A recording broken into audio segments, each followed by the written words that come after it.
Hey everyone, thanks for checking out this episode of the podcast. This one's with my boy Jarrod. We've been friends for a really long time. He's always been a good friend.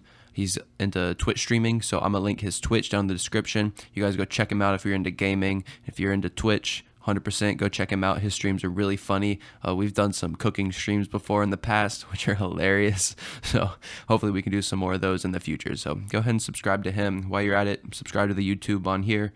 Like, comment. If you're on Spotify, just give it a follow so you get notified whenever new episodes come out. But other than that, I hope you guys enjoy. Hey, welcome to the Corey Podcast.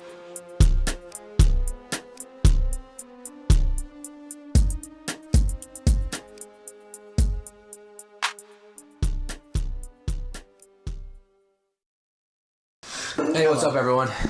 Welcome to the podcast. This is my boy Jarrod. Hello. I just touched the mic. That's probably gonna be really loud. It's fine. It's cool. Fuck you, Mike.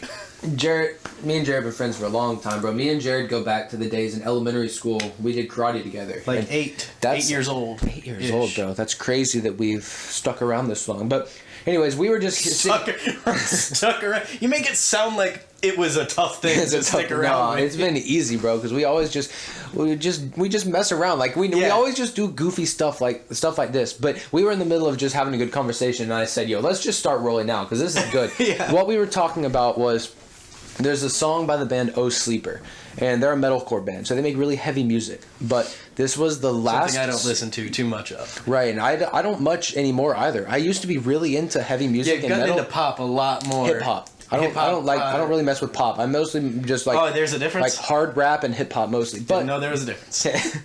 That tells you how much I know about music. This song was the last song on their 2019 album Bloodied Unbowed. I never realized how metal that name is. Bloodied Unbowed. Wow. It's a really good Unbowed? Bloodied/unbowed. Like you cut someone's bowels out. Yeah, like, unbowed. Dang, I just realized how metal that is. But they're a really good band. They're super good guys. They always have like a good message with their songs. But anyways, this song is all about how in life, the song's called The Summit, and it's all about like you're climbing every single day, and then you reach the summit, and how that feeling of like, I made it, and like looking back over what you've done, and you were about to make a point on it, and I said, stop, let's start recording, let's just get into it. The point that I wanted to make was a lot of people, when they reach that summit, they look forwards and go, well, what do I do now, right? For me, I've been prepared for that moment of looking back on everything I've done once I make my success, and then going, well, shoot, I've got a bigger mountain to climb now, and always trying to have something that seems impossible that I'm constantly climbing forward. What's your current impossible mountain, Jarrod? Right now, my impossible mountain is I want to have a home in 4 different places. I want to have a home in Canada. Okay. I want to have a home in LA to allow me to do my voiceover work once I get back into that and get that rolling. I want to have a home in Europe, preferably London, England, in like a night. We're talking like $1 million condo situation. And then I wanted to have one in my hometown in Florida. See now that's a big mountain, right? That is, and for me, that's what we would call like a 10-year. For me personally, it's like I don't really like to set my mountain personally as material things. For me, the mountain is what I'm going to do to get there. So what are you going to do to get there? Because that's your mountain is what you're going to do to get there. Yeah, so the mountain I'm scaling is the process of learning how to fully automate all of my income so that I can do the things I want to do, like doing Twitch streaming, making music, doing podcasts, and doing all these what other everyone things. dreams of. Yeah. My personal goals right now is like we talked about this a little bit, but cryptocurrency is a big thing, and it's surprisingly easy to automate if you're able to save up the money and then spend it on these, the mining rigs and everything. Right. You get those, they make you a lot of money, and you don't have to do anything. Eventually, I would want to hire someone to take care of them for me entirely. Yeah. Now the closest my mountain is like when I think about my mountain, I actually have like a visual of it. On one side, it's a sheer cliff, but on the other side, it's a bunch of smaller mountains that lead up to the top of the big mountain. Yes. So on the way up, like the first step is getting these mining rigs. That's a big expenditure. The second step is learning how to use them all 100% profitably and without having to do anything. Yeah.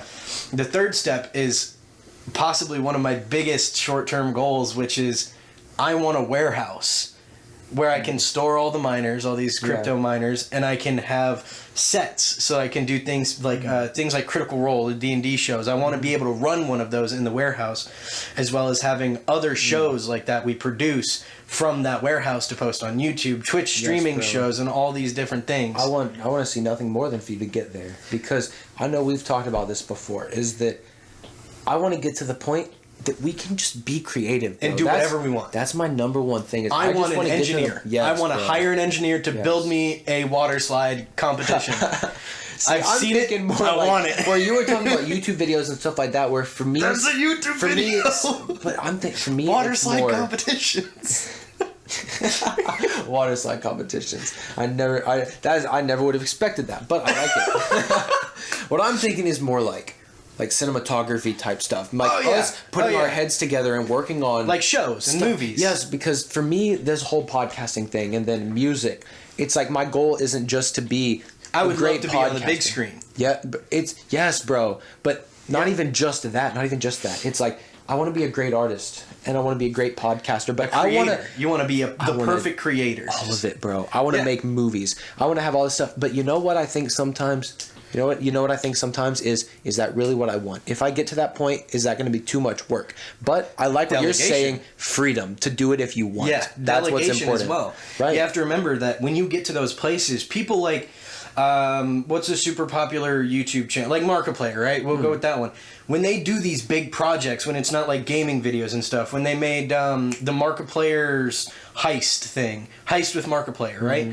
That was not just Markiplier and a dude with a camera and a bunch of actors going out and just one guy going, all right, go.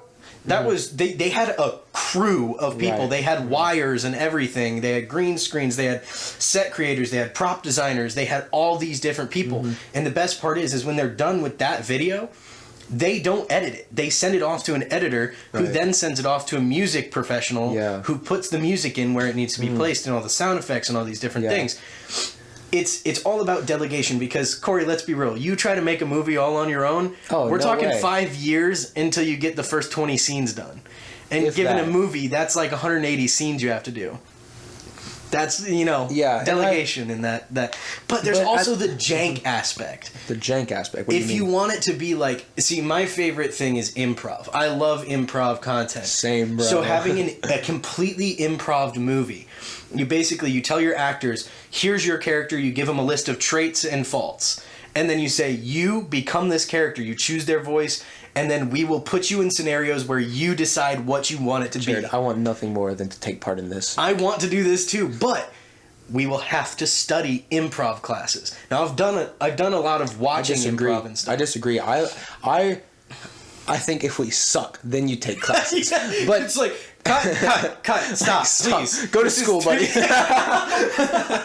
Did they not offer this at your college, dude? No, but like I've watched a lot of these people, right?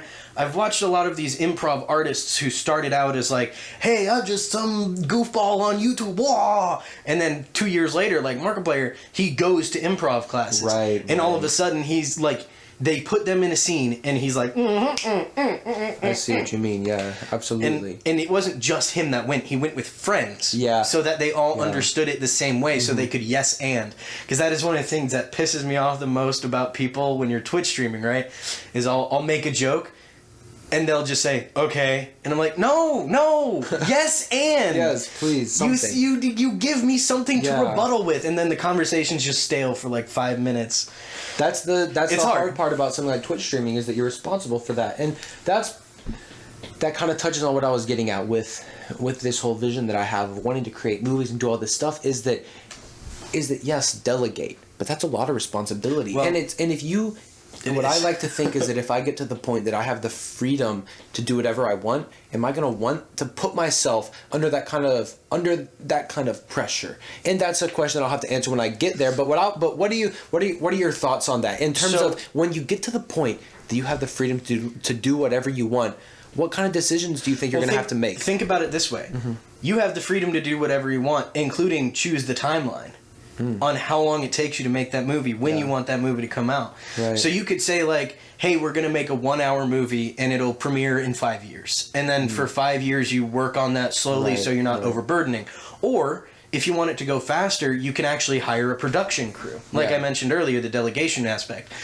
And the main thing is what it's not necessarily what it's the question of what do you want to be in control of, because you can't do it all on your own. Right. And if you did, that's going to take a long time, and you will have to work those like late hours into the night.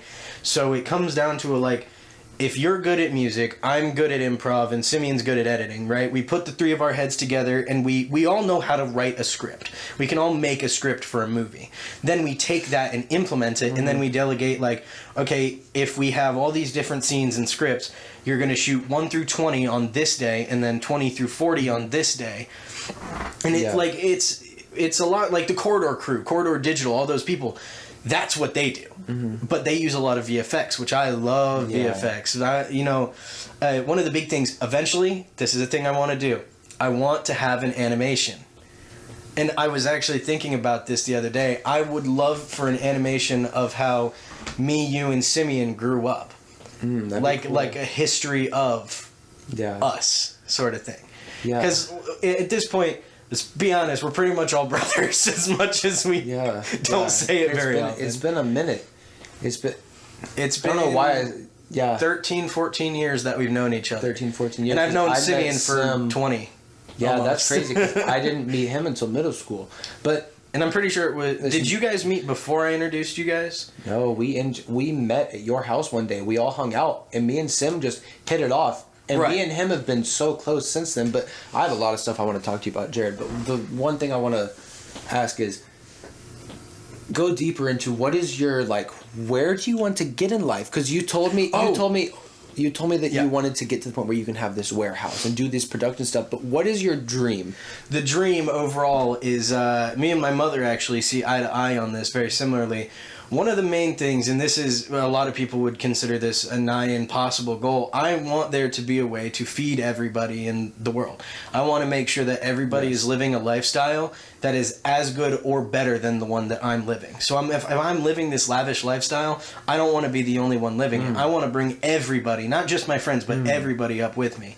Yeah. And things like charities, right? One of the things I've talked about previously on my live streams is I want to do charity streams for certain people, like the Ending World Hunger organization and the housing for children who don't have a place to go, all these different things. And my mother and I discussed previously about making those tiny homes, and this is a pretty easily accessible goal. Yeah.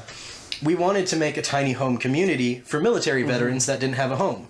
Wow. Yeah. Because of course my brother is in the Marine Corps, and it kind of sucks when these people go out, they fight wars and battles for us, they lose friends, they lose family, and then they come back and the military's like, all right, get the fuck out, we don't need you anymore, and they're like, where do I go? Yeah. We want to provide that, but I don't want to just provide it like, oh, we have 10 tiny homes. I want to be like, hey, we have like a quarter of this state designated to military designation. I like that. I really like stuff like that, like, and helping to end world hunger, making as much progress as possible. And the final step, this is the biggest thing that I have written down, is I want to be on a colony on Mars or another planet. I don't want to be here anymore. Get me to space. Why is that? I love space. I'm a nerd. Bro, I feel you. I want to see... We think like, oh, we haven't explored our ocean. Our ocean, we've only discovered like 1% of it. That's fantastic. Phenomenal. Guess what? What percent of space have we discovered?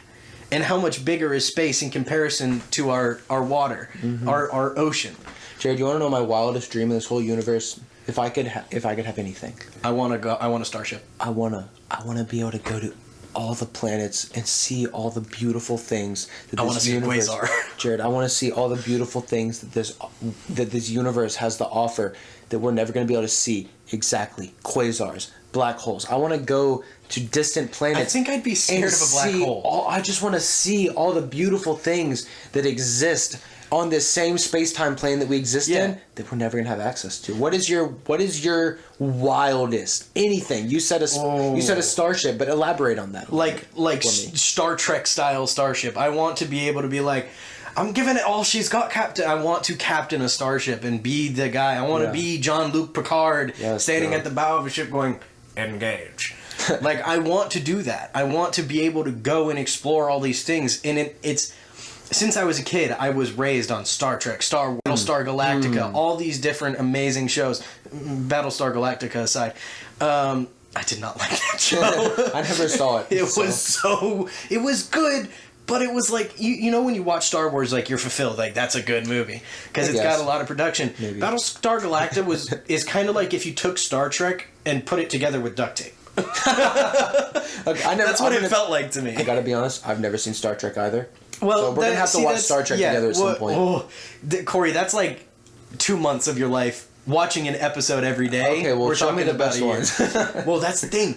There is no best one in Star Trek because it's all leading up to different things. There's a timeline in everything. I feel you, yeah. So it's like the Avengers. It's like if you watch Endgame by itself, and then you're like and you're like, oh, so that's what happened. Okay, so the purple dude got a glove and killed the dude with a stone in his head. He killed little Uzi. Like, you see this and you're like, okay, but then once you kill Uzi. Yeah. What you mean?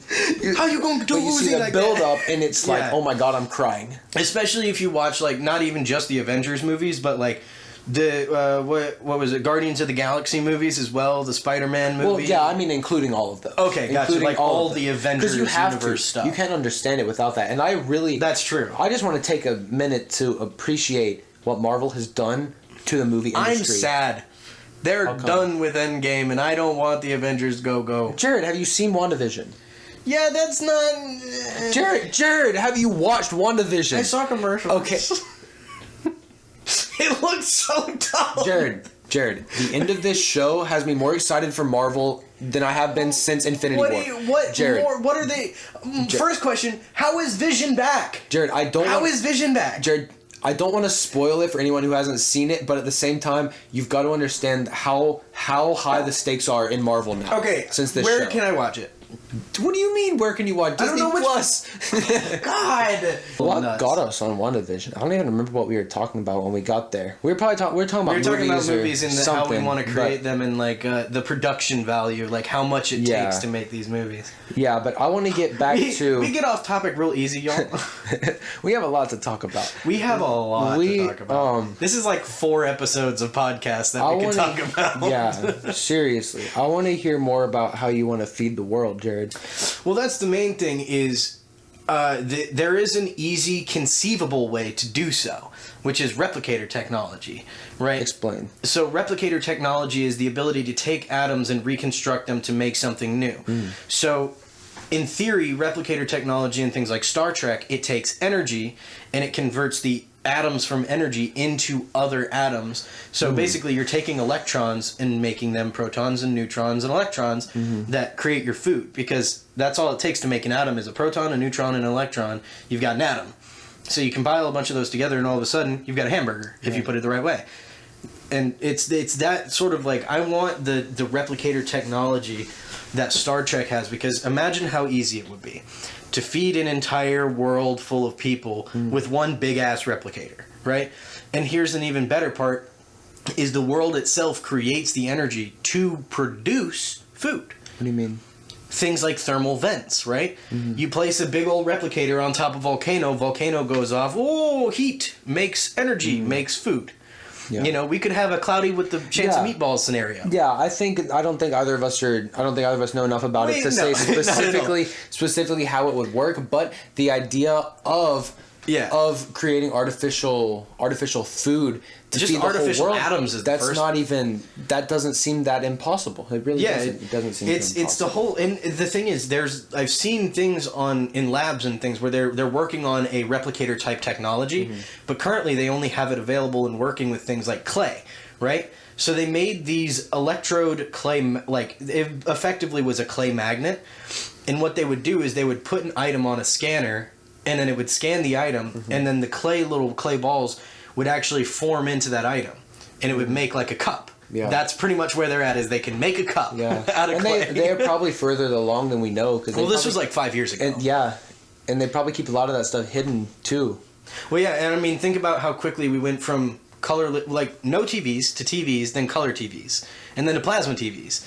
That was what, like... To this, bro. To a smartphone. A smartphone. That's crazy. Which, by the way, this phone, the iPhone 12, has a better processor than my computer. It has an i7 in it. I have a Ryzen 5 5600. Or the Apple equivalent of an i7? Yeah, so in reality, technically, this is a newer, stronger processor than what my computer has, but mine's, industrial grade compared to... Jared, do you ever get afraid of technology, like it might be our demise? Absolutely not, because I've seen Terminator and we still win. This is the thing. This is what technology lacks. Technology lacks the ingenuity of the human mind.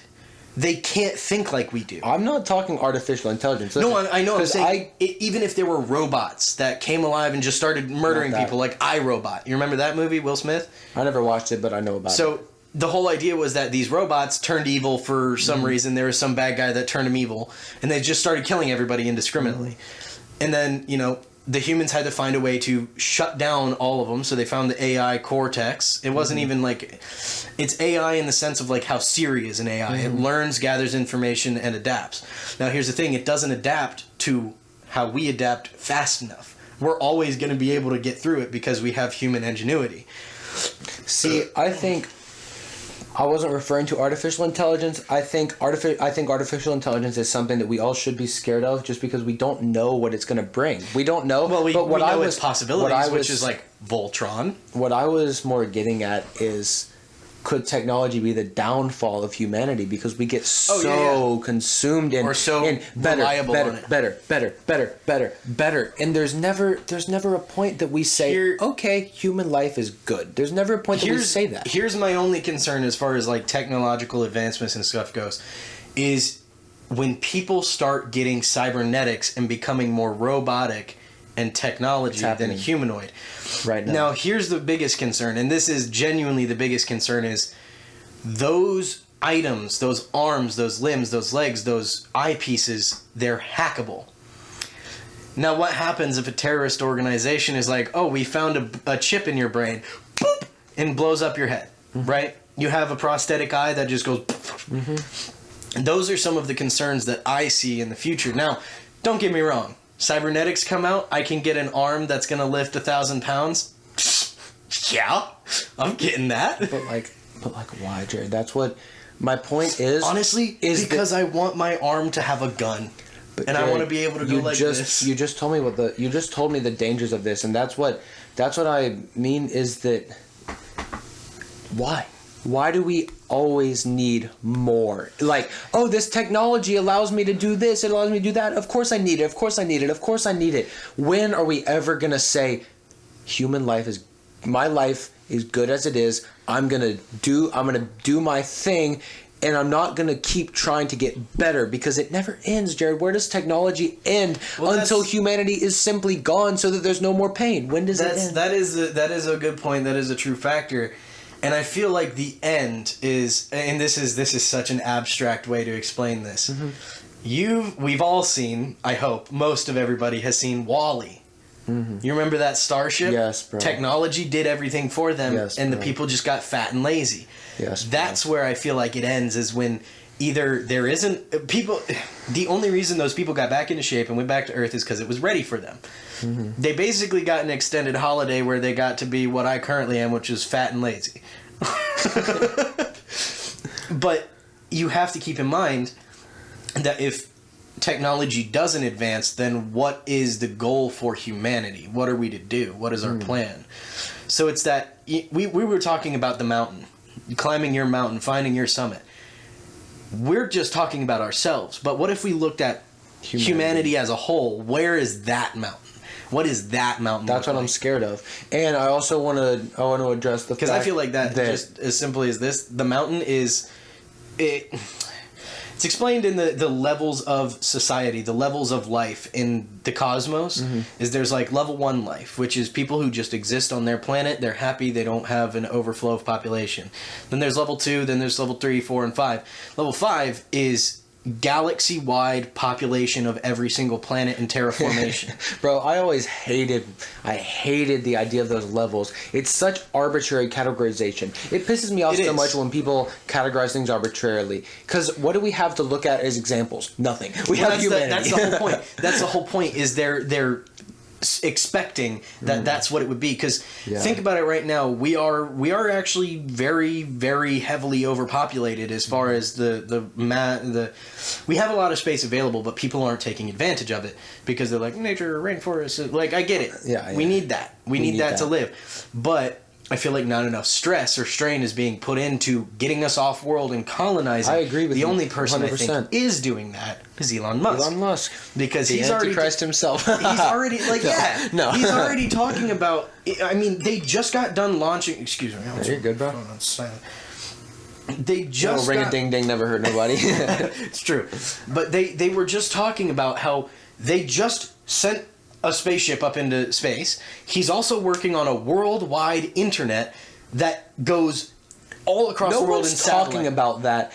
People want to hate on Elon Musk so much. I signed up for the beta for that. But he is literally trying to give internet to the whole world. And also, I want to address the fact that you call yourself lazy, but I assume. Listen, I'm going to assume you're not only working out when you send me videos. No, I'm working out every day. You're working out all the time. I wouldn't categorize yourself as that. I say fat and lazy because I just sit at my computer and play video games. No, but you're working out. I don't want you to. It's a joke, Corey. It's a joke. I know I'm not fat and lazy, but I can make a joke because I look a little chubs. Bro. I'm a solid 260 I just want to see you. I want to see you succeed and achieve your goals, and I just don't want to see you think of yourself as that way. You know what I mean? Yeah, I mean, you have to understand that's part of the whole, like, I don't see myself as the way I call myself. I don't tell people what I think about myself. What do you think of yourself? I genuinely feel great. I feel like I'm doing the thing I'm meant to do for my personal gain and the gain of my friends around me.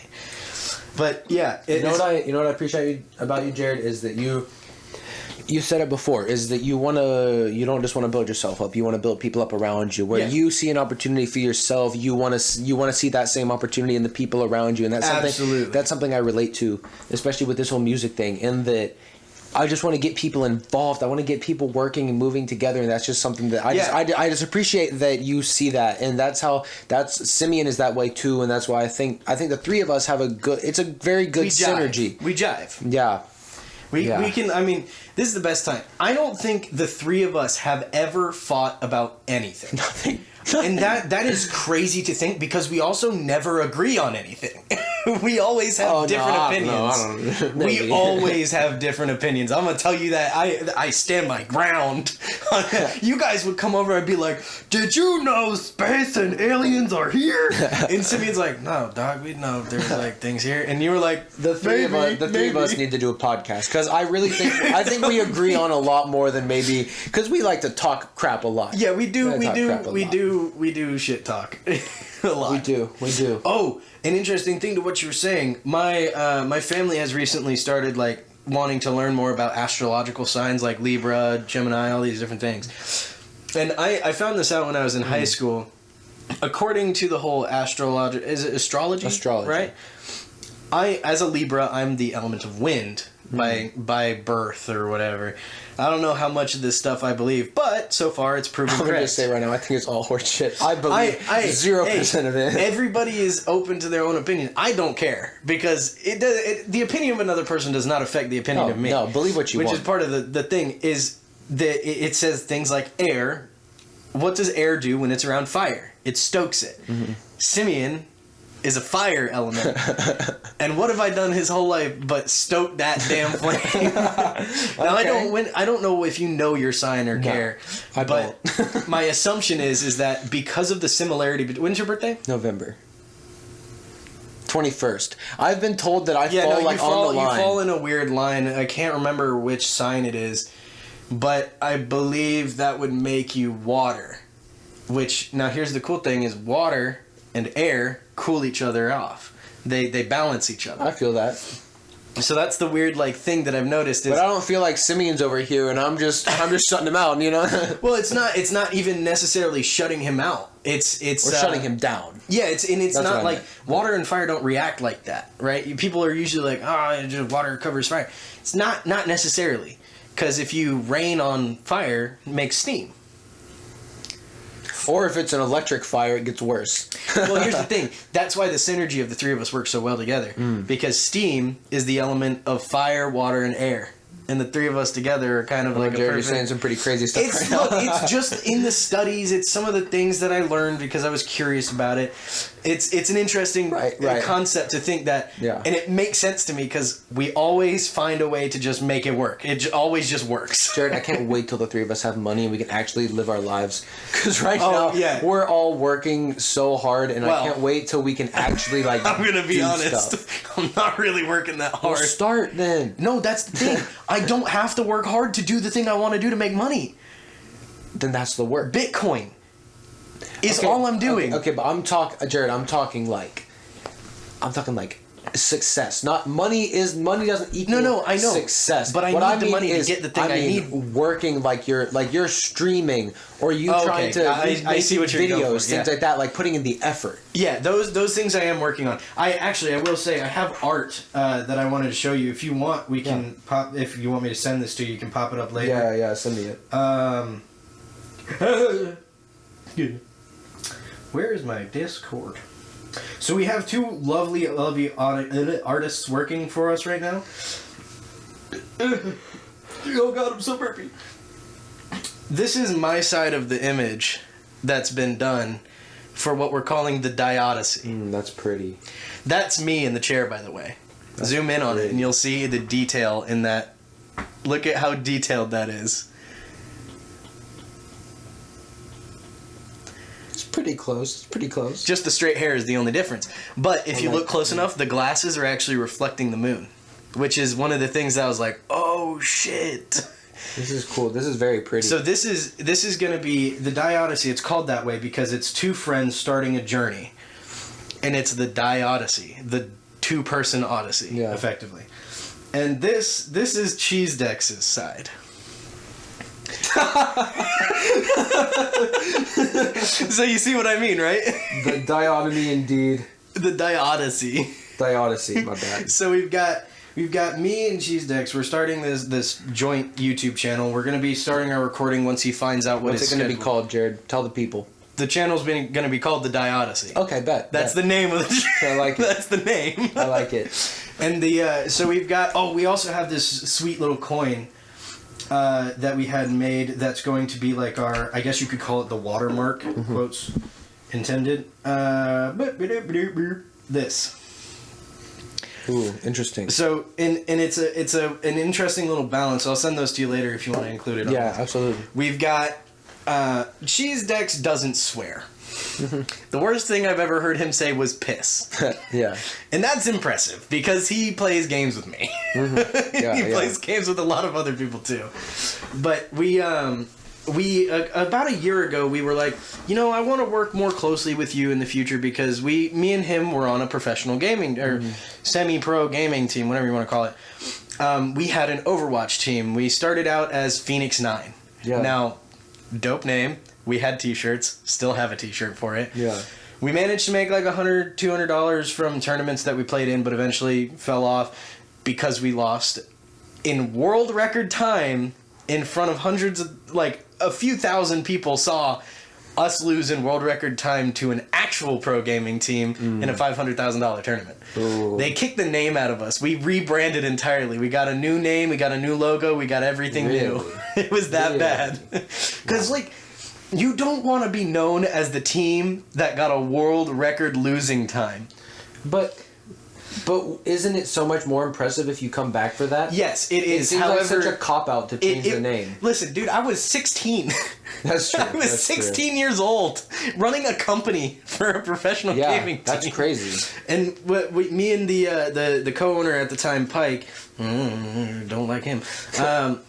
He and I decided that it was best to rebrand because the first thing was we looked at all of our stuff and we were like, it's kind of corny. Phoenix 9 wasn't... It was based off of a hotel we went to when we decided to start this whole thing. We were like, ah! Yeah. And so we ended up being like the Purple Dragons or something. It was a very baseline because you have things like Team Liquid, right? That's one of the professional gaming things.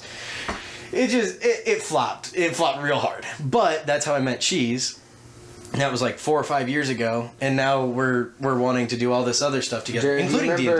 You remember at Falbo's when we used to play team games? We used to play team games, and Mr. Falbo would say, "Pick a team name," Yeah, that's what Purple Dragon sounds like. No, that sounds like something you find on the Bad Dragon website, dude. Oh, look, it's the new Purple Dragon. Your Purple Dragon. Dang, bro. Yeah, that sounds like something that one of those kids would have come up with. Sounds like a sex shop. A Purple Dragon, dang. You gotta ride the dragon, you know. It's crazy, bro. Like we really went through karate, and then we went through. You got a black belt. I did, and then we did the whole summer camp. Summer camp, by far the best, bro. So our summer camp squad of me, you, Garrett, Natalie, and Katie. That was my nuts still hurt. My nuts still hurt when I think about how many times I got pegged by those two. Because when we played dodgeball, it was dudes against chicks. And Natalie was ruthless. Bro, she straight up like neck shot me. And I had to leave the room because it hurt that bad. Like, it was red. Yeah. The whole way down. That's crazy, and Miss Falva was like, "Are you okay?" I was like, "Natalie hit me." Hey, shouts out.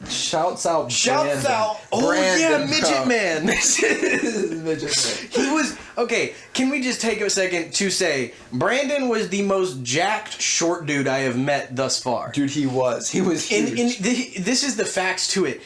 He was so short and jacked that when we did our wrestling lesson, when he was teaching us wrestling, he was like, "Hey, Jarrod, come here. You're the only one that can handle this." And I was like, "And what?" And what? And he was like, "I'm going to teach you how to judo throw." Like, all right. And he nearly snapped my neck.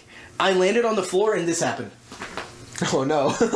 But like the whole neck. Right. And I walked out, I was like, "Oh, God." But it was he also taught us how to do what was like a tuck roll, which is where he grabbed my arm, put it in an arm bar, and then rolled on top of me. I was like, "Oh, God, you're way too heavy." No. And keep in mind, I was like 14 at the time. We were young when this happened. We were. But the number one best thing, the only thing that I remember as being the most fun thing was always dodgeball. Yeah. I mean, and the little kids got real bored of it real quick, and it ended up just being the kids, like the big kids and the counselors. Because we had. Do you remember Mr. Gray? Stephen Gray? Yeah, he was tall. This is crazy. Listen, life is crazy. I saw him at Winn-Dixie the other day. Really? Yeah. So I have a year ago. I have a big local artist named Young Smiles coming on my podcast on Thursday. Yeah, you told me about that. Downtown, there's a place called Long Hollow Creatives. Shouts out. I went there and did a tour today. It's a great place. Okay. Simeon's aunt, who cuts my hair, knows Stephen Gray, who also was one of the founders of Long Hollow. This all it's just so much. Because Stephen Gray used to teach us all karate. And she also knows this guy named Eddie. He was very nice to me, but he was also very strict on me too, because he was like, "Mr. Falbo wants to see you do good things in this class." And I was like, he knew it needed to get done. You know, it was crazy because Dawn also knew Eddie, who did Krav Maga at Falbo's. Who then I went over and did Krav Maga, and he was at that studio, and then Dawn showed up there, and I was like, "What? Do you remember the Hausers? Yes, the Hauser bro. twins, Steven and Giorgio. Yeah. Shouts out. Giorgio was the younger one. Steven was the older one, but Steven was always, like, the older one was always very, like, he was trying to be gentle with me until I socked him in the gut one day. And he was like, "I'm telling you, you little shit." He didn't say that because he was really respectful and nice around everybody, but those guys were the best. Bro, and their son went to school with us. Or their brother went to school with us. Yeah, he did. What's his name? Andrew Hauser. That's right. I remember being in the back doing, like, not private lessons, but like when I was training for black belt, I'd go to the back, and I remember Steven Hauser. Yeah, like training. Yeah, I may have been a green belt at that time actually, but I remember doing like one-on-one lessons with him, and that dude was so funny, bro. Yeah, he was hilarious. He was. I will say one of the things that I'm not necessarily the biggest into fighting, right? Mm-hmm. I like to disarm with words before hands and fists. Yeah. So whenever it came to sparring, right? I only did, like, I think we had a tournament for sparring, but since I was a blue belt, I had to spar like blues and greens. And I won all my matches. Mm. But Mr. Falbo took me aside and he said, "Why are you pulling your punches?" I was like, "I don't want to hurt anybody." I didn't want to hit anybody too hard. Because I was a big dude as a 14, 15-year-old kid, so I was like, boop, yeah, I got you 1 point. Yeah. and then, oh my, fucking hated this kid. Absolutely hated. Do you remember Jackson? He was a freaking man. He was like 6.5 feet tall. And me and Jackson beefed at Falbo's constantly. Was that when you went into the adult teen class? No, he wasn't in the karate class. He was at the summer camp. Oh. He was. No, I don't remember Jackson. He is the only person I've ever gotten into a almost fight with. Because me and Jackson we were playing, I think, dodgeball or something, and he hit me in the nuts, and then he hit me in the throat twice. And I was like, dude, you've got to stop aiming for my nuts and throat. Oh, no, sorry. He was in the actual karate classes. And then he came over and he said, what? And he pushed me, so I pushed him back. I said, hey, man, don't start anything. And he walks over to me and he goes for a bear hug. And I swept his leg, and we both fell over. Oh, no. Miss Falbo sprints in the room and says, break it up! And I was furious. I was dang, like, bro, I never heard about it. How'd you never tell us about this? To be honest, dude, because it's a memory I don't like. Because I don't like showing that side of me. No, that's fair. And it was the first time where I was really like, I have to chill out. I have to chill out. No, but bro, you handled that really well. You handled that really well. In hindsight, yes. But in the moment, it was just like I was sitting there and rage. Yeah. It was just anger. No, I feel you, bro. Because I have that side of me that it's like you try to. I don't want people to. It's not that I don't want people to see that. It's that's just not who I want to be. Yeah, exactly. It's not. I kind of feel very similar. It's not something that is made to be seen. It is a tool for use when it's needed. And this is gonna sound so stupid, but I took wisdom from this D&D game I was watching with Critical Role. They were talking about how they're barbarian, like it was in character, like one of the other characters said, how do you do it? How do you keep your rage? And he says, well, if I pop the cap too soon, I fuck over my family. And that's not good. I don't want to do that. So I keep that shit tucked in, and when it needs to come out, it comes out. Right. And since I watched that, I was like, yeah, that's how it should be. Yeah, absolutely. Because it's the difference. Oh God. I'm going to sound so nerdy, but they also talk about this in like Dragon Ball Z. Yeah. And they talk about what does each transformation require, like to go from a Saiyan to a Super Saiyan. A lot of people probably won't understand this, but when they power up to their Super Saiyan form, it requires anger, and then to power up again, it requires like peace and tranquility and calm. So it's this weird ass scale of level. It's weird. But that's kind of how I do orient myself, is knowing that my anger has a use, but it's not necessarily good to use it unless it's the proper time to use. Like if I'm in a fight, I genuinely, when I get into a fight, I smile. I try to smile, because if I get angry, the swings become lethal. Yeah, there's a time in life if your family is in danger and you have to flip the switch. You flip the switch. But don't flip the switch too early. And listen, I gotta pee, so I'm gonna take a second. I'll be right back. I just want to make sure this is all good. Should be. All right, bet. As of now, we're officially started again. It's like welcome back. It's like we've just had so many years, right? So many years of experiences together, and I just want to reminisce. I just want to reminisce, bro, because listen, we've been through, I don't want to say we've been through a lot together, because let's be honest, like in terms of ups and downs, we haven't had a lot of that. We've pretty much just been flatline. Most of our lives have just been good. Exactly. And I just want to take a time to appreciate. I want to look. Let's look way back, Jared. I want to appreciate all the people who have come and gone from our friend group, from our lives, all the memories we've built, because there's been a lot of stuff. I mean, I remember chopping a tree down on her shoulder. Yeah, there's a lot of stuff that we've done that we've probably never really like properly thought about. Like, wow, that was some good times. Did you, me, and Simeon ever go to the beach together when we were kids? Because me and Simeon, we used to do that a lot with like his family and my family. We'd go and we'd hang out at the beach. And we made up this game called the grappling game. Okay. Which is where you're on your hands and knees on the shore, and the waves, like right where the waves crash, you're sitting there. And your goal is to knock the other opponent off their hands and knees while the waves are coming. So you'd want to time it so you like nudge their back so the wave hits them and pushes them over. Yeah. We used to do that. I will say, as far as like way back, there's only one time that I can remember that I've ever had an issue with you or Simeon. And it was with Simeon, because I just thought he was so damn annoying for like, there was this point in time where we were hanging out like every other day. Yeah. And at that point I was like, oh my God, you are so annoying sometimes. Yeah. And we like sat down and had a conversation about it. I was like, good. Dude, you have been so annoying. And that's all I said. And he was like, well, I'm sorry, I didn't know what I was doing. I was like, to be fair, I don't know why I even said that. I don't remember why he was annoying or how he was annoying. Yeah. He just was, it was like this thing inside my head. I was like, I've been seeing you too much. It's not that he was annoying. I just seen him way too much. It's like that when you're around someone too much. And we never went to the beach. I mean, the thing is, like you and Sim were friends before we were friends, but I only remember one time that your parents took all three of us, and we were like skimboarding. But we didn't go to the beach a lot. Yeah, I think it was partially because at some point, like, you live in Florida, you live 10 minutes from the beach, you're going to go to the beach pretty frequently. And at one point, I just got so tired of going there. Mm-hmm. And I was tan, I was in shape, like really good shape. I was skimboarding with my older brother at those times, too. But, yeah, I mean, as far as I can remember, the reason the three of us have stuck so close is because a lot of people, the conversations we have, some people call them fights, but we call them disagreements, or we call them, a sharing of knowledge, or a talking about our opinions. A lot of people can't take it. Yeah, and that's the thing with I think one of my favorite people that we had in our life, the three of us, was Garrett. I was about to bring him up. He's a legend even to this day. I know Shouts out he doesn't talk to me anymore. There's some sort of beef that's unresolved, and someday that's going to come to a close.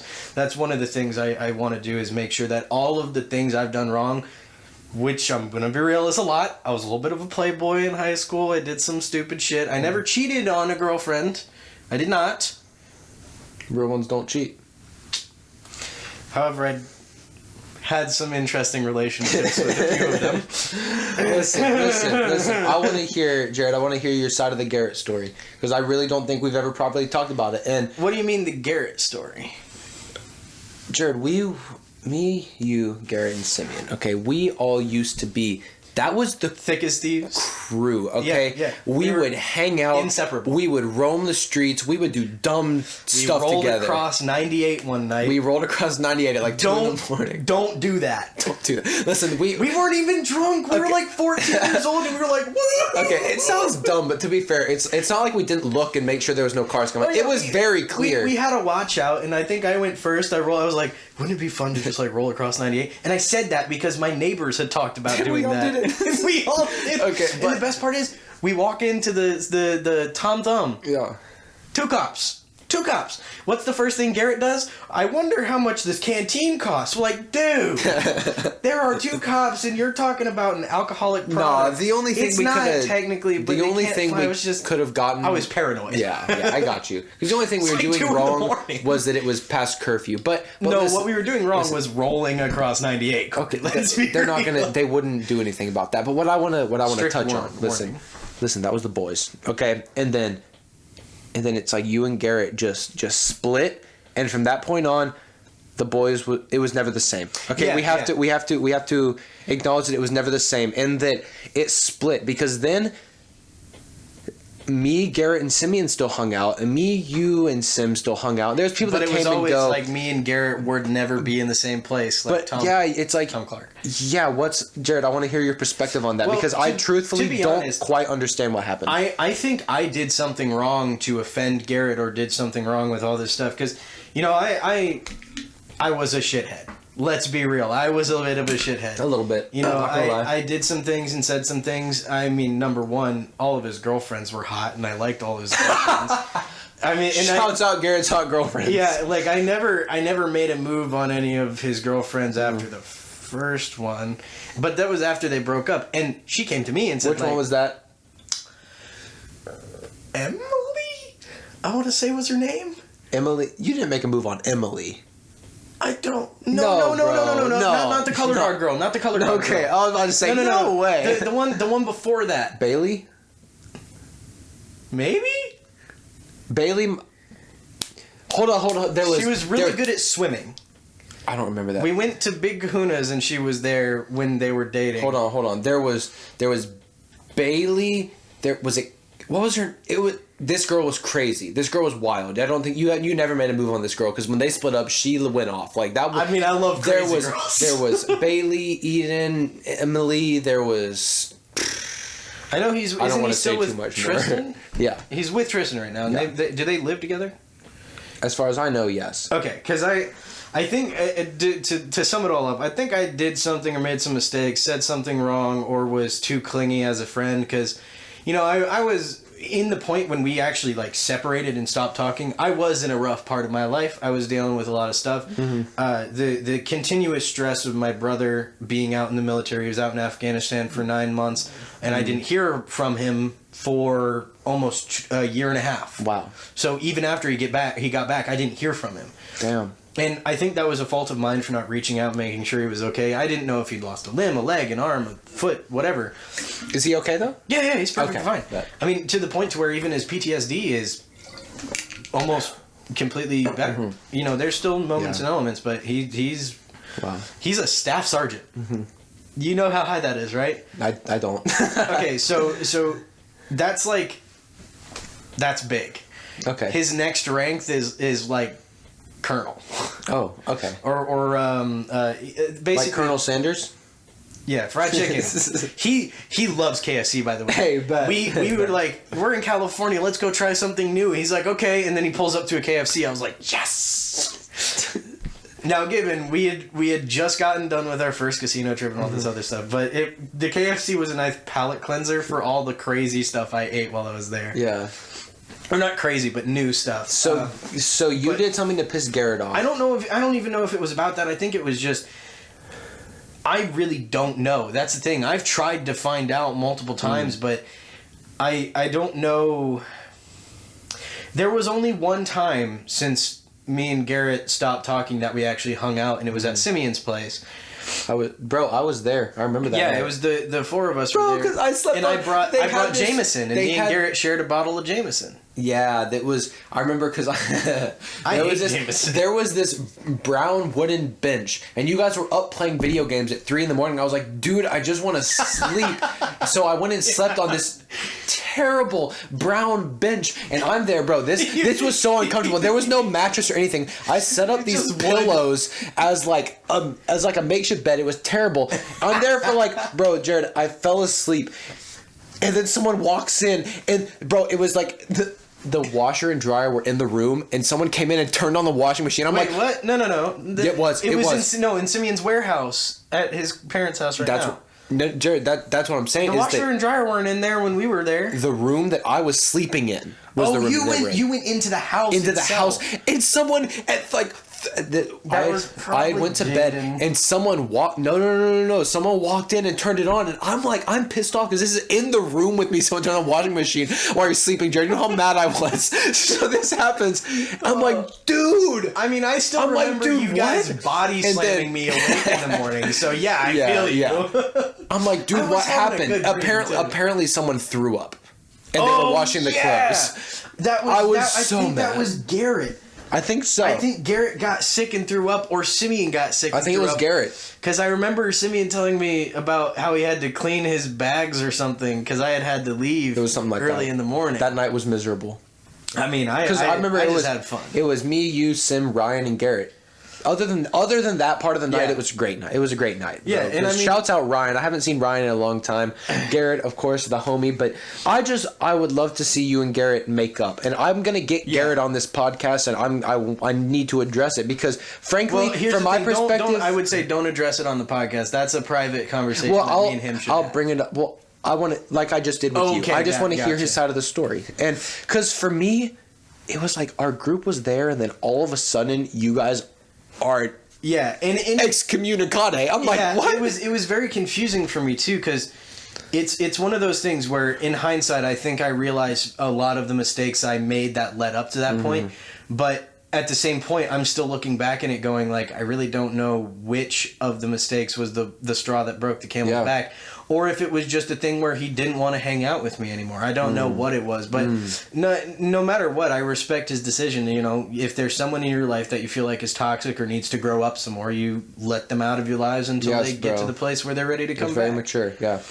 And that, you know, you asked me that question 2 years ago, question would not have the same answer. Right. But I've learned a lot. You know, I spent almost 3 years, what do they call it?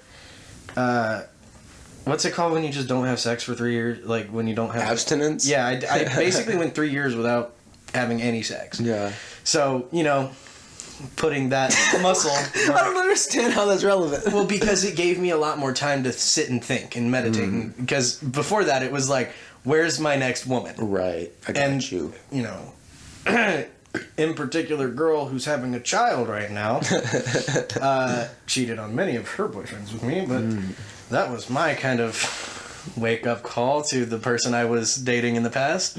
2 years, y'all, in a relationship. The girl cheats on me when I go to propose. That's not fun. Jarrod, how are you gonna sit here and tell me how close me you and Sim have been, and then you're just gonna casually bring up the fact that you were gonna propose? Jarrod, I was gonna propose to Cheyenne. Jarrod, you never told me this. How are you gonna sit here and say we're so close and you never told me this? I have told this to so many people. You have to have heard. I bought her a $1,500 ring with a beautiful diamond in it. I was gonna propose to her, and she was cheating on me with Tyler Constance. Tyler, my boy. And he said he was gay. Bro, I remember when one day he was just like, yeah, Jarrod let me sleep with his girlfriend, and I'm not gay anymore. No, he said, hey, can I experiment with your girlfriend? And I said, yeah, you can kiss her. I said, yeah, you can kiss her. I didn't say anything about sleeping with. And here's the worst part. 6 months later, guess she is. After prom, she's on me. Ooh. And broke up with Tyler and was with me. And then it gets even better. They get back together. Oh my god. And someone write a reality TV show. She buys a special outfit that she's going to wear for Tyler, and she comes over to my place and says, you want to see it? We bang. Game over. and then she breaks up with Tyler. Dog, what? Dude. And then she gets another boyfriend later on. This is like, so we would do this weird thing where it was like we would bang for a few days, and then she would just go, and then she'd come back and be like, yo, what's up? And she genuinely was on the phone with her boyfriend while I was driving her back to her house, and she invites me in. You know what happens next. And then she breaks up with that guy. Then she starts dating this new dude. Jarrod, listen. It was so funny. What I need from you, okay? What I need for you is for you to keep working out, keep eating good. I want you to get jacked like The Rock, like you say you can do. I want to be the pebble. And Jarrod, I want you to get a supermodel girlfriend, because all of these girls from your past, terrible. No. Not all. Paxton, do not all. Do not. Okay, but do not fudge with my girl. You see my point, though. Yes. No, okay, because I can say same for myself. A lot of bad in the past, and what I want to see is for you to turn it around and get a supermodel girlfriend, Jarrod. Do it, please. Okay, I will. This is the funniest part, right? I have always been attracted to crazy chicks, and that's not gonna change.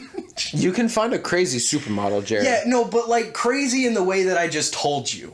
Like, why do you think that is? It sounds so bad when I say it, but there's nothing better than cucking a dude. Jarrod. When I did those things, I was like, yes, bro, yes.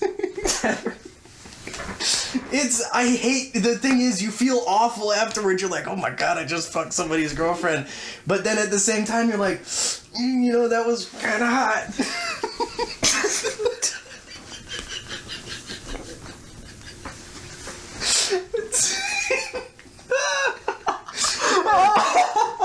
Oh god. You're crazy, bro. Okay. I mean, that's not even the half of... You know that me, Shay, and Katie... We all dated. You know that, right? Listen, I know. Okay, I know all about that. I don't need to get into that. Okay, I remember when that was all happening, bro. I wanted to not live. That was terrible. I don't need to know about that. That was so fun. That was the first time I had any respect in high school. Jarrod, you can do so much better than both of them. That's what I'm saying, bro. No, I know, but like me, a nerd who got bullied all through high school, comes walking down the hall with two girls on each arm. The football players parted for me. I was like, yes! I mean, bet. Okay. Yes! Okay. I finally felt proud. Respect. Because I was like, so that's all it took is two bad bitches. Just a little. Fucking with your coat red. Jarrod. What? I didn't want to hear any of that. I don't need to hear any of that. Jarrod, let me open up a new can of worms. Okay, I gotta be real. Okay, I gotta be real. I told you before this podcast that I felt like we were going to go into more of a real, like, feels type vibe. Whereas I know that people who know us, okay? Let's be honest. People who know us are going to expect this to be the craziest podcast of all time. Like, basically what's happened so far. No, not like that. People are going to expect us to just talk about a bunch of dumb stuff. You know, like stoner talk. People are going to expect that from us, okay? Yeah. But I want to be real, bro, because sometimes I worry about you. Because what I see... Do you think you're seeing a facade? No, not like that. Because a lot of people, they seem like, even the people I play games with, they're like, why do you always seem so happy? And it's because I am. No, what I worry about, Jarrod, is that... my mental state. is just with what you're doing with streaming, you not being able to interact with a lot of people. Oh, my seclusion. Yes, that's what I worry about sometimes, Jarrod. And I just want to make sure you're good. And this is quite a personal conversation. I don't mean for this to be on air. No, but like I would actually prefer this because but like a lot of for people real, I just worry about you sometimes because listen, bro, college is miserable. I'm just gonna say it, bro. Think I'm not here? It's just online classes, bro. I just never get to see people because I'm a person where I have to be interacting with lots of people or I get into a very low state. And recently it's been like that. So I just worry about you because since you're not in college or anything, I just worry about you. So the main thing with that is, for me, I don't need to be around a bunch of people to feel happy or to feel that sense of connection, right? Because when for me, I can open my Discord up every day, and if I see a message from just a single person, immediately it's a better day, right? Okay. For me, it's not necessarily all about being in physical connection with a person or being there with a person. It's being able to know what's going on with my friends and family, knowing everything's all right. And the main part is, while you're here studying and doing your work, I'm also doing things very similar. Like I'm learning how to do editing programs. I'm practicing my voiceover. Yeah. And I'll tell you, my parents have also gotten concerned on occasion. They're like, Jarrod's talking to himself in his room again. I'm like, I'm practicing my voices so I can get a better job someday. Yeah. Imagine what's going to happen when I go into a show. They hear this and they're like, oh my God, he's a genius. He can go anywhere in the world and feel like he fits in. Give me Spanish. That is my crux. I cannot do Spanish. Give me Japanese. Sorry, I just almost went straight into Hanzo. Oh, go But no, seriously, I am good. I'm doing great. I have big thing is I actually talk to my neighbors on occasion. They're all older people. It's the same thing with Proper, dude. You walk outside in Gulf Breeze Proper, the area, like the neighborhood I lived in, the youngest person was me. Dylan Harder. The youngest person was me. I don't know, that name just came in my head. I had to say it real quick. Oh my God. What a crazy dude. He has made up more stories than Hillary Clinton. I don't want to make that. I don't want to sit here and roast Dylan, but that's a crazy dude. That's all I want to say. That's all I'm going to say. Nutty, as they say. Crazy dude. But we had some good memories in Gulf Breeze Proper. We made a short film. We made a short film. We got on top of it. You shot at me and you actually hit me. I did. That was crazy, bro. And I didn't have my safety goggles on. No. Bad decision. And I didn't have glasses yet either. We also climbed on top of Gulf Breeze Elementary School. I forget that we did that. That was some boss. That was some like boss stuff. A cop drove by and I was like, hit the deck. Yeah, we hit the deck. And the funniest part is if he had his window down, he just hears clang, clang, clang. Three kids just go. I just didn't expect for it to just be rocks up there, frankly. Oh, I was talking about like the tin roof over the bus area. We were on top of the fifth grade building. Yeah. Just as a note, I've done that hundreds of times. Right. Yeah. But the main, I think the funniest memory I have of over at the Gulf Breeze Elementary School, I hadn't slept for 2 days. Yes, bro. Yes. And you, me, Dylan, and I think Simeon was there too, and maybe Ryan. No, Ryan wasn't. Ryan wasn't there. It was the four of us. We had done a prank call already, and we had talked. They were like, "Be black, dude." And I was like, "Bye." What? I don't remember this. Well, we prank called someone. I was like, "Yo," and it was terrible. It was so bad. And then we walked over to we had this play area at Gulf Breeze Elementary School where we would go out for recess. Yeah. It was where I forget what the game's called. It's where there's a pole. Tether ball. Yeah. There was a tether ball on the pole. And we was whacking it, bro. Well, we started by playing some tether ball, and then one of us, not naming names, took the tether ball off the pole and started going like this. I don't remember that. Dude, we did that, and then a cop rolls up. And we also had a Frisbee. We'd been throwing the Frisbee around. Can I interject real quick? So, Jared, you're missing a very big part of the story. Can I just interject real quick? You're missing the biggest part of this story, okay? Was that when the cop pulled up, the alarm had gone off. Yeah, we didn't know the alarm had gone off, though. Because it was inside the school. The alarm had gone off. And we saw the cop roll up, and I don't remember who was holding the ball at this point. I guess I don't know why I thought you missed that. You could have already said it, but... No, I didn't say anything about the alarm, but... The cop, of course... Or you could have, been about to say it. But I no, I didn't. I completely forgot about that part. But the cop rolls up, and he pulls out his flashlight. Possibly one of the stupidest maneuvers to do in this situation. I haven't slept in 2 days. My eyes are bloodshot. I looked stoned. Yeah. I looked so trashed. But you weren't. You were. No, I wasn't. I was completely here and, available, but I just looked available? And of all the people that were, didn't look stupid and crazy... I stepped forwards and I'm like, "Hello, officer." And immediately, as soon as I said it, I was like, "Oh, God." And the cop comes up to us. He shines his light in my face. It is so bright. I was so nervous. And he's like, "What are you kids doing out here?" And we told him, we were like, "We're just out here playing with our Frisbee and having some fun, goofing around." He's like, "You do know this is school property and it's illegal for you to be on it." He's like, "Yes, sir. We know." And he's like, "Well, all right then." And he turns around and he just walks away. He doesn't report us, he doesn't do anything. And then I'm like, "Do you want to stay and play Frisbee?" Yeah. And he's like, "If it was any other night, maybe." Yeah. I was like, "Oh, God, why did I speak?" And while he was up there is when he's like, this was so scary because he pulls up and he's like, "You guys know an alarm went off at middle school, right?" And we're all like, "Huh?" Because we were at the elementary school, not the middle. But they were, middle school, yeah, they're right next to each other. They were 50 feet from each other. We were in between them. Really. Yeah. We were in between. So it made sense. Yeah. From his perspective, it's like, okay, the alarm went off. There's 4 kids hanging out. Obviously, it was them. We're like, "Officer, we're all sitting there like, dude, I promise we were just sitting here. What do you mean alarm?" Like the worst thing we've had to drink tonight is a Yoo-hoo. Yes, bro. Yes, because we used to go buy those. We used to, and we had Jose. Shouts out Jose. He can't eat chocolate. And we went to Walmart and we bought Yoo-hoos. And then we get back to the elementary school and we're having Yoo-hoos, and then we hear this sound.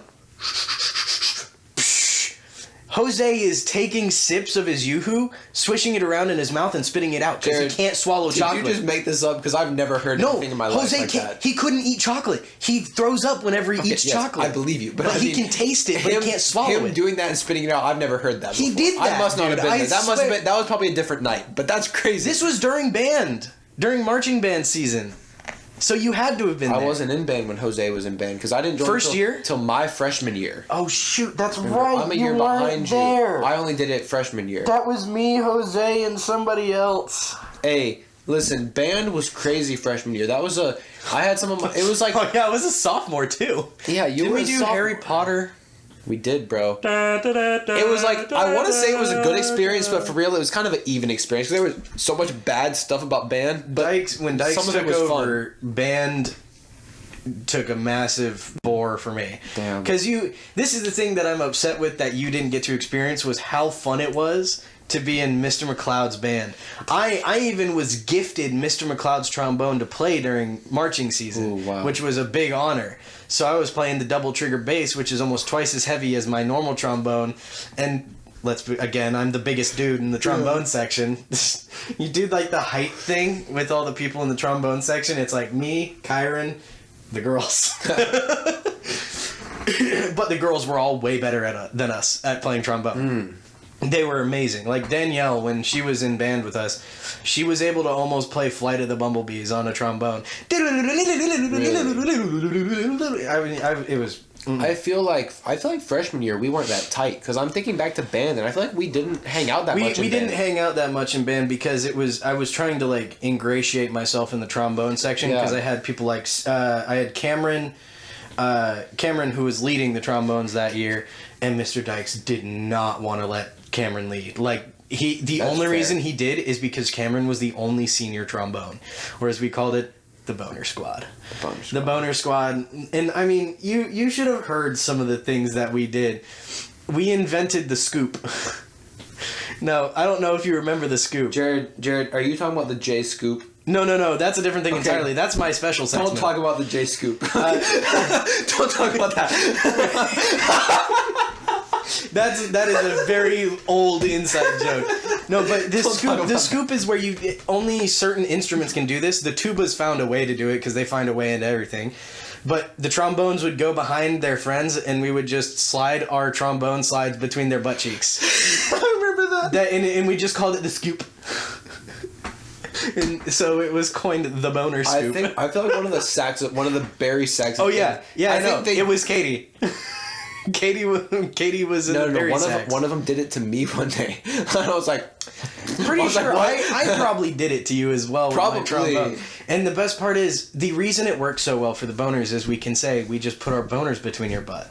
Yeah. Like we were the worst. We were the worst. Now, facts. Do you remember trombone suicides? Yes. Shout out again to Garrett. We went to Navarre High School in my freshman year, and we did trombone suicides with the Navarre High School kids. We taught them how to do it. Now, can you explain? I remember it, but I don't remember specifically how it worked. The trombone suicides, you have you have a row of trombones, and every other trombone ducks, and then the other trombones swing their slides over top their head and then back to center. So we were doing it with a bunch of kids who had never even seen the trombone suicides before, and guess who was sitting next to me? Who?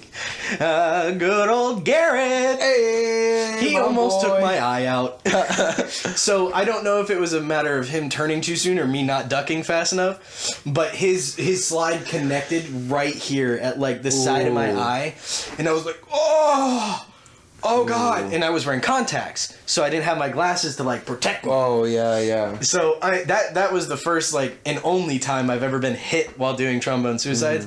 But man, when you see trombone suicides from the opposite side, I don't think we saw a single other band that could do trombone suicides or were allowed to do them, because it is very dangerous. Right. And there's stories with trombones all over the internet of people doing suicides and then losing their slide, so they can't play anymore. I in my freshman year actually dropped my trombone slide all the way down to the bottom of the stands at a home game. Oh no. So we had put down to rest. I went to oil my slide a little bit, and then I forgot to lock it, and I was gripping it without gripping the slide, and it just went bing. Oh no. And nonetheless, Cheyenne grabs my slide and brings it back up to me. I'm like, "Thank you, honey." and the whole crew was like, "Jarrod." You said you had some questions for me. Yeah. So it's a big thing for me. Mm-hmm. I've never seen you or really had a deep conversation with you about how you're doing and the things that you're going through in your life. Now, I've known you during times when you've been going through hard things. Yeah. And I feel like part of the reason we hung out during those times is because it always made you feel better. It always made you happier to have people like that around. I never thought of it that way. For me, it was just like you were one of the boys when we were hanging out. But keep going. But it's like an instinct. You want that good feeling around you. Yeah. So it's mainly a question of like what are some of the things you've really struggled with recently with like the whole hit of COVID and having all the changes? Because I know you as a person who gets out a lot, talks to a lot of people, likes to be around people. That's a big hit for you to not be able to do that as much. And I was mostly hoping you're doing good. I'm not, bro. This shit has been tough. I'm not even gonna cap, bro. These last few months have been the most difficult time of my life, exponentially. Okay. Now, in what way? Like, is it just the lack of like companionship? I don't have people to like ever get out and talk to, do stuff with. Like, bro, I just like. It's so funny because my buddy Anthony, right? He pulls up with like 10 people outside my apartment recently. Okay, Sim was over. He comes in, of course. Anthony, he's always invited in. He comes in. And he invites us out, and we're out there hanging out, and it was like I was just on a completely different energy. Like as soon as we got out there, you're missing your vibe. I was no, not like that. I was on 10, bro. I was talking to people. I was doing this. I was doing that. Oh, you were in your element. Sim is like, dude, like, are you like drunk? Like, what's going on? I'm like, dude, like this is just. Like, you just miss people. I miss people so much, bro, and especially. Because being in college, right, it's stressful as it is, right? Yeah, it's very stressful. It's stressful especially because, like, yes, I'm in my second year, but but I'm in my third year because I did dual enrollment. So I'm in high level classes right now, and a couple of my classes are pretty low level, but it's like I'm getting to the point that classes are getting difficult, and the stress is building. It's a lot of stress, and then I've put myself in a position where I'm trying to be a musician as well. Like more than anything, that's what I want to do. So I'm producing music, trying to get beats out for people, and that's not a like super high priority for me, is getting beats out for other people to use, but I like producing music and working on that. And I'm working as an artist to make my own music. Yeah. And then I started this podcasting thing. So you've put too much on your plate. I am stretched so thin right now, like so unbelievably thin that like you could poke me with a pencil. Yeah, and it's like one bad move. And there's exactly, and that is something. I'm so glad you asked this, because this is something that I have been thinking. Like it never leaves my mind. 100% of the time, I'm constantly trying to figure out how can I make it better, because I'm stretched too thin right now, and it's difficult. It's really hard, but it's rewarding too at the same time, right? Not yet. That's the thing. But it will be. I know it will be. It's the whole mountain thing. It's just having the journey. It's having to push through, and I know when this is all over, I'm going to look back and I'm going to appreciate these times. But it is so hard, bro. And I'm not like this. This is 100%. It is difficult doing all of this stuff and trying to keep up with it while maintaining sanity. And I'm on the verge of losing that, and that's why I really recently have been trying to. Something needs to change, and I haven't figured out quite what it is. So on that same line, I had actually Cheesedex was kind of overwhelmed with his classes, right? Mm-hmm. He took too many of them. Now with dual enrollment, is that a thing that you get to choose year by year? Is that something you like when you choose it, you have to do dual enrollment? Well, dual enrollment was when I was in high school. Okay, so that's what. Okay, I get it now. Dual enrollment was when I never understood. Okay, so dual enrollment is when you're in high school and you take college classes instead of high school classes. So for my junior year of high school, I took 5 classes at the high school, and I took 1 class at PSC, Pensacola State College. I took 1 class there. Well, for people who don't know, Mondays and Wednesdays I would go and I would do a class at the college, and then I would show up us talking about that for second period. But then my senior year, I only did dual enrollment. I did full-time first year in college while I was still technically in high school, and that's complicated. That was great because it was an in-between time where I still had the support of the high school. I saw the support of the high school behind me, but I got to see what it was like being in college. So when I showed up for college, I already knew how college professors worked, how college classes worked, and all of that. But yeah, to clear that. But that's what dual enrollment is. One of the things that I'm thinking is if you're stretched too thin and you're taking like I'm assuming you're taking more courses than you feel like you should be taking right now. It's not. I'm taking 4 courses. I'm taking some people take 6 courses. It's just that I'm doing all this other stuff with it. And for me, my nature is just that you're working hard to get the benefits sooner, sort of thing. That's not what I was going to say, but yes. But what I was going to say is that I like to have like 1 or 2 things that I can just focus on and be the very best at them. And right now what's hard is that being in school has made me not be able to be the best at music that I can be. And it's made me not be able to put as much as I would like to put into this podcast.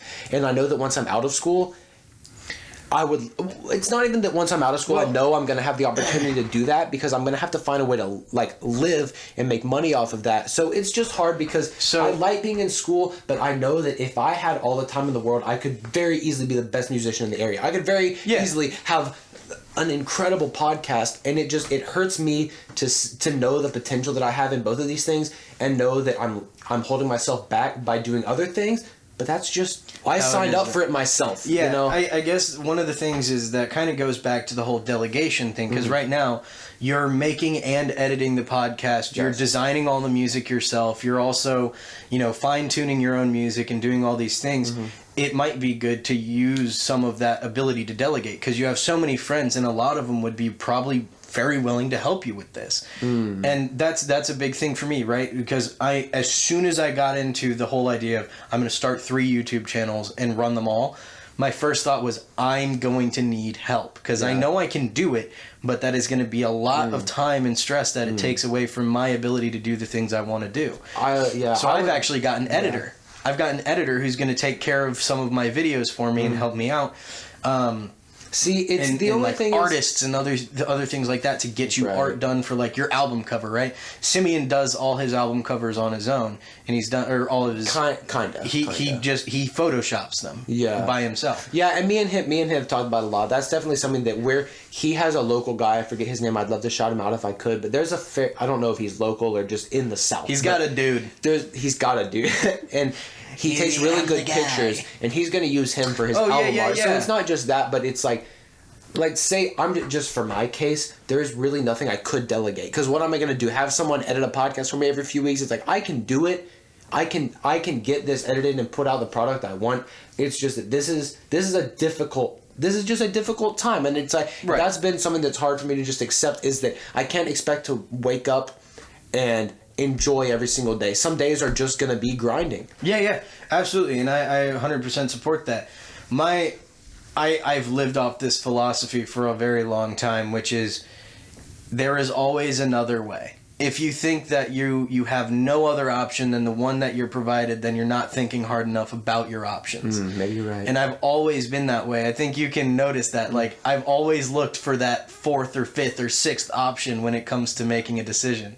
Because for me, when I used to be very single-minded when it came to these things. I was like, I have to do it. I have to get it done. No one else is going to do it the way I want it to be done. But the truth is, especially if you hire someone to make a product for you, if they don't make that product, you tell them what they need to change, they go back and change it, and then you have the product you wanted.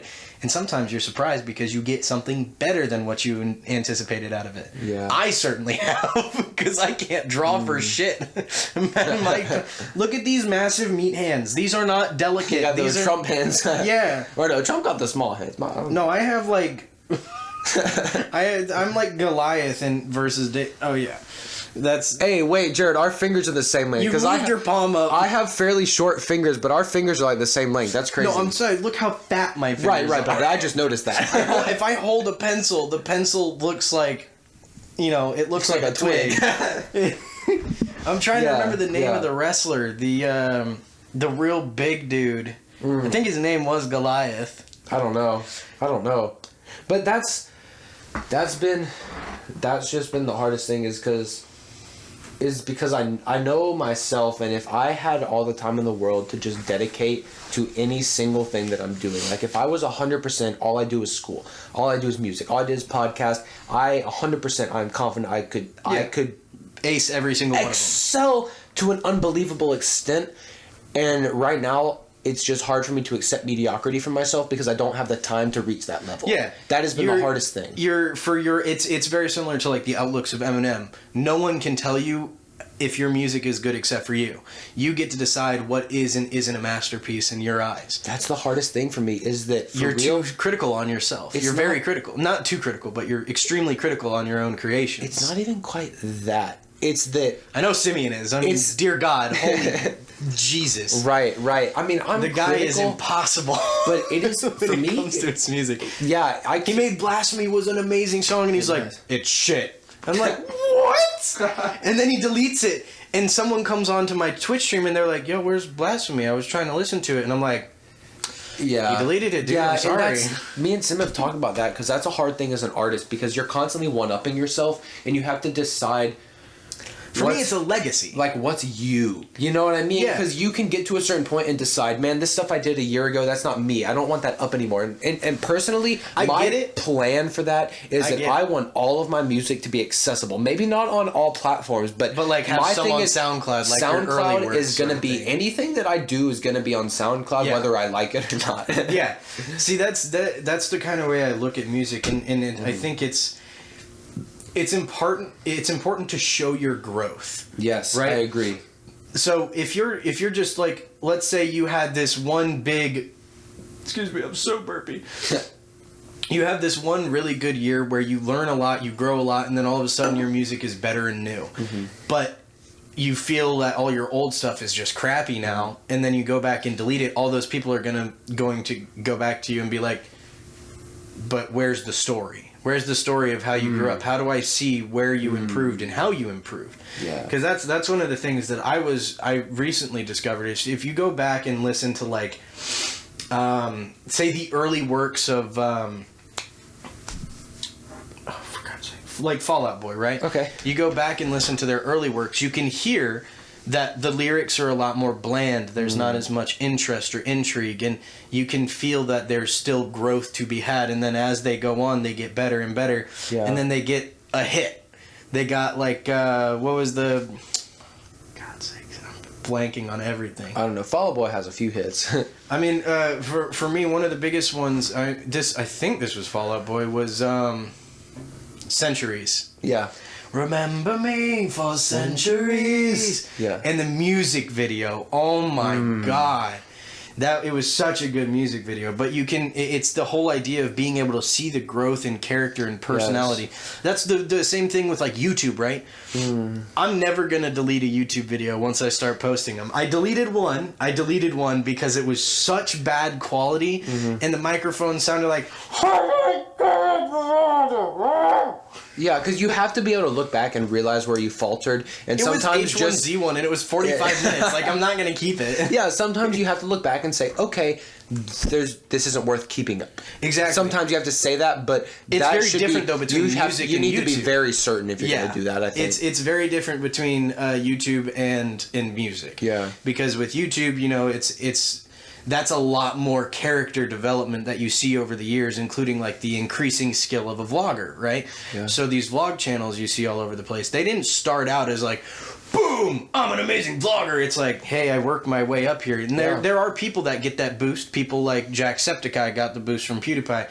But he used it. A lot of people got that boost and then just fell off because they didn't use it and stick with it and learn the algorithm, learn how to play games that made people interested, learn the SEO, which is like, for people who don't know, SEO is like what's most popular, who's clicking on what. Search engine optimization. Exactly. It's the idea of getting yourself to show up in when people search, getting you to show up over someone else. Which I've actually studied a lot of, and that's why when you search on YouTube or on Twitch, if you search, I think it's if you search King B, I'm most of the times one of the first people to come up, and I'm the only person on Twitch named King Bappa. That's the best part. Yeah. Because it's hard to have a name that is individual and someone else doesn't have that name or something super similar. And there's like King Koopa, but that's just a Mario reference because it's the Koopas from Mario. Yeah. So that's it's all these. there's a whole story behind the name and everything. But as far as like the overwhelming amount of stress, about 2-3 months ago, I was pooping myself. I mean, I had way overdone what I was doing. I was streaming every single day for at least 4 hours. And then bi-weekly I was doing a drinking stream. Oh, my bad. That's going to be so loud. It's all good. But with these drinking streams, they were 8 hours long. Wow. So we're talking 2 weeks of full streaming every day for 3 to 4 hours, and then a drinking stream on that weekend. Yeah. Now, it's one thing to do a drinking stream. It's another thing to do a drinking stream that lasts 8 hours and starts in the morning. Yeah. Because you wake up and you're like, all right, what's up, everybody? Someone subs to you and you're like, all right, let's spin that And I did a drinking stream the other day before I left for California. 5 minutes into the stream, and I'm already taking shots. And it was 4 p.m. That's crazy, yeah. I took the shot. I was like, all right, we're good. Blur. Rest was a blur. And I was playing Apex too. That's a hard game to play. That is a hard game, bro. I've played that jump before. That's hard. The main thing is, if you are stressed, if you are overwhelmed, always make sure you have a way to unwind. And I'll be real with you. Jerking off, great way to do it. I'm not kidding. I'm not kidding you. A good poop always helps me. A shower. And most of all is video games for me. Like that, because when you're doing music, that still is like a workplace feel when you're doing it. That's why I encourage people to always have like a game that you can play to just chill and unwind. For us, that used to be League of Legends. Like when we would get super stressed, all of us would jump on League and we would be like, "Go get her!" Aatrox Rama's bot lane. Best thing ever. That's exactly. You cannot tell me there was a single moment in your life that you were stressed when we were playing Aatrox Rama's bot lane. Nope. And it's even better now because Aatrox can be used as a support. Wow, I didn't know that, but because he has a reel. You throw it out and it pulls in the other people. Since when? You hit them with it and then it makes a square. If they leave the square, it disconnects. But if they stay in the square, Did they get pulled rework him again? No, it's the same thing with the triple Q thing, where it's like boom, boom. You haven't played in a long time, huh? Jared, I played Reworked Aatrox. He did not have a square that people couldn't walk out of. No, it's a square that if they walk out of it, the tether disconnects, but if they stay in it pulls them to the center. I don't remember that. I don't know. I'm not going to pretend to be an expert on League. I don't know. I'm not either. They reworked the entire game, by the way. Not just the characters, like the game. I played as recent as a month ago. Did you see the new item shop? Yeah. Did you see all the new items? I love it. Complete rework. I love it. Terrifies me. I have not played it since I saw it. Bro, and I was it's really fun. It's mostly because I spent years learning that item menu. I was I know what this does. I know what that does. I know how to combo these things together. Yeah. And now I'm like, huh? Yeah. I like the new item system. I think it's great, but I'm confused. Yeah. What other? Did you have any other questions you wanted to ask? Because I got more stuff that I can. Yeah, I was going to say about your family. Yeah. How is your family doing? How are you and your family doing, connecting and staying together, keeping up with each other? You know, because being out in college, right? You don't see them as often. Not as often, but it's much better doing. The freedom is nice. The freedom is nice, but it's also like when you're like you were saying with Simeon, right? When you're around someone every day, you begin to not appreciate them as much. And then when they're moving out and going and getting dinner with my parents maybe once a week, going and getting lunch here and there. Like today, I was downtown. Call my mom. Hey, you want to get lunch? We get lunch because I was down there. It makes you appreciate the time together much more because when you're with, like you said, when you're with someone all the time, it's that you don't appreciate them as much. Push versus push thing because you're seeing so many things. For me, right, I still live with my parents because we have plans that we're rolling out together and we run a business together as well with all the stuff we're doing. But for me, oh my God, this is going to sound so petty, but there are these little things that my parents will do that I'm like, just don't do that. Yeah. Like we share the space, right? So the one for me was my mom keeps closing one of the window panes in my bathroom. She goes in there and closes it and she's like, it's too cold out. It makes it cold. I was like, great, close the door. I want to be able to take a piss and look out the window at a beautiful street. Facts. And she keeps closing it. And I can't see out of it because it's a fog pane. So it's those little things like in the fridge. Oh, this is the one that pisses me off the most. Let's hear it. I have no space in the fridge. My mom packs it full of veggies and shit, and I'm like, I just want a place to put my burgers, my chicken. That's all I'm asking. I'm asking for like a 2x2 cube. Facts. For me to, and I go into the fridge, and she was like, okay, you can have this little space right here. I was like, thank you. I appreciate that. I opened up the fridge the next day. My chicken's on the top shelf. My sauces are on the right-hand side door. Nothing's where it should be. And I'm like... That's annoying, yeah. But they're very... The thing is, I can't... and it's one of those things where it's very petty. It doesn't matter. And I mean, I'm going to be moving out soon. So I have a few places I'm looking at. You'll see. Okay. I'm excited to see what happens. I want a studio apartment. Like I want that big open space so that I can green screen one of the walls and do all my streaming stuff. So, but yeah, with you and your family, I knew them ish. Yeah. They liked me.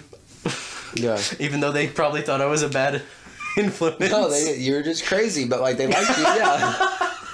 Great. It's great to know your parents think I was crazy. No, that's not what I mean, but you were just always like... I was wild. You were wild, exactly. A wild child. Exactly, yeah. I feel like it was less of the wild and crazy, and I was just so different.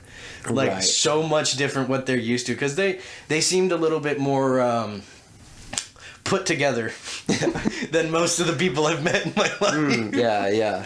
But, it comes with my family. We're a little weird. I mean, you know this as well as I do. Yeah, weird stuff in my house. Right, yeah, a lot of weird stuff. I made a flamethrower. That was fun, bro. Me and Sim were just sitting on the back. We were just sitting in the back doing our thing, and Jared's like, "Hey guys, I made a flamethrower. Come check it out." And he's like, like, dude, what? Yeah, what are you doing? I mean, it was one of those things where I'd mentioned, like, hey, I want to make a flamethrower. I think I might do that. Yeah. And then a month later, all the parts come in. I spent 3 days straight tinkering, working on it. That's lit. And I want you to keep in mind, when you are making a flamethrower, how specific do you have to be? Very, I assume. Not at all. It's super simple. All you need is the safety measures, right? Which is you need 2 backup tubes so that if it does back up into the tube, it doesn't reach the propane tank. Because, math, science, thermodynamics. Science. Yeah, okay. Very, very, basically pyrotechnics. Canister goes boom. Yeah. Too close means death. And the tube is not long enough for me to be far enough away from explosion radius of most likely death. But it was actually surprisingly simple. And it cost, it cost like $200 to make. But it's for a metal foundry. So I can make metal and actually start doing this. This is like a very minimal side thing I want to do is I want to make swords and blades and things. That's cool, bro. That's really cool. Now here's the problem. In order to do that, I have to get raw iron and steel. Have you ever found a place that just sells that? I've never looked, but I assume it's hard. So here's the trick. You don't have to necessarily buy it. Because the railroads, some of the unused railroads, they don't come and reclaim those materials because they're old and rusted. So, a buddy of mine told me that you can find railroad spikes that have fallen off the tracks next to railroads. That's true, yeah. Guess what those are made of? Iron and steel? Steel. Iron is just a lesser version. Okay, steel is the combination of iron and carbon. Coal. Or carbon. Carbon's in coal, yeah. Iron is Fe. Right. It's just iron. Yeah, yeah. So you can't have a railroad spike made out of iron and steel. It's just steel. Well, no, you can because iron. Because no, bro. Oh, you're talking like an alloy situation? Yeah, you can have something like that. Steel is the alloy of iron. Well, it's like you said, it's iron. No. Okay, I'm gonna argue this one because you can have art. You take iron. And you put carbon in it. Now it's steel. You can have a block of iron and a block of steel next to each other. Okay, so you could theoretically make a spike out of iron and steel. That's possible. But I know what you're saying. Steel is made of iron. I thought you were talking about combining the two, not having like a steel cap and an iron tip. I don't know. I don't know anything about railroads. I was just talking. I know that you can make galvanized steel, which is steel that's been coated with a thin layer, I think, of iron. That gives it that really cool, like Damascus steel look. You've seen Damascus steel, right? I don't think so. Has this really beautiful like coloration and carving on it. It's supposedly a fancy metal, but it's basically just I think it's weaker than steel, but it looks really cool. Okay, yeah. Yeah. The forge thing, I've always been really interested in blacksmithing, and big guy. Blacksmithing makes sense. It's still here. Burps don't go away, man. Yeah, that's a fun thing that I'm hoping to get into relatively soon. I actually, when I go to California again, I want to go to LA and visit this guy that is a big fan of a show I watch. His name is Gil, and he runs a blacksmith shop. And this group of people, the Critical Role people, they had a show called All Work No Play, where they go around, they send 2 of these people, they go around and they just do random things. One of the things they did is learned how to blacksmith, and they made their own swords, own daggers. That's cool. And he like you can pay for lessons. Now this is a cool thing I didn't know about is that there's like almost like a hierarchy in blacksmithing of blacksmithing masters, blacksmithing apprentices, and like. Blacksmith, I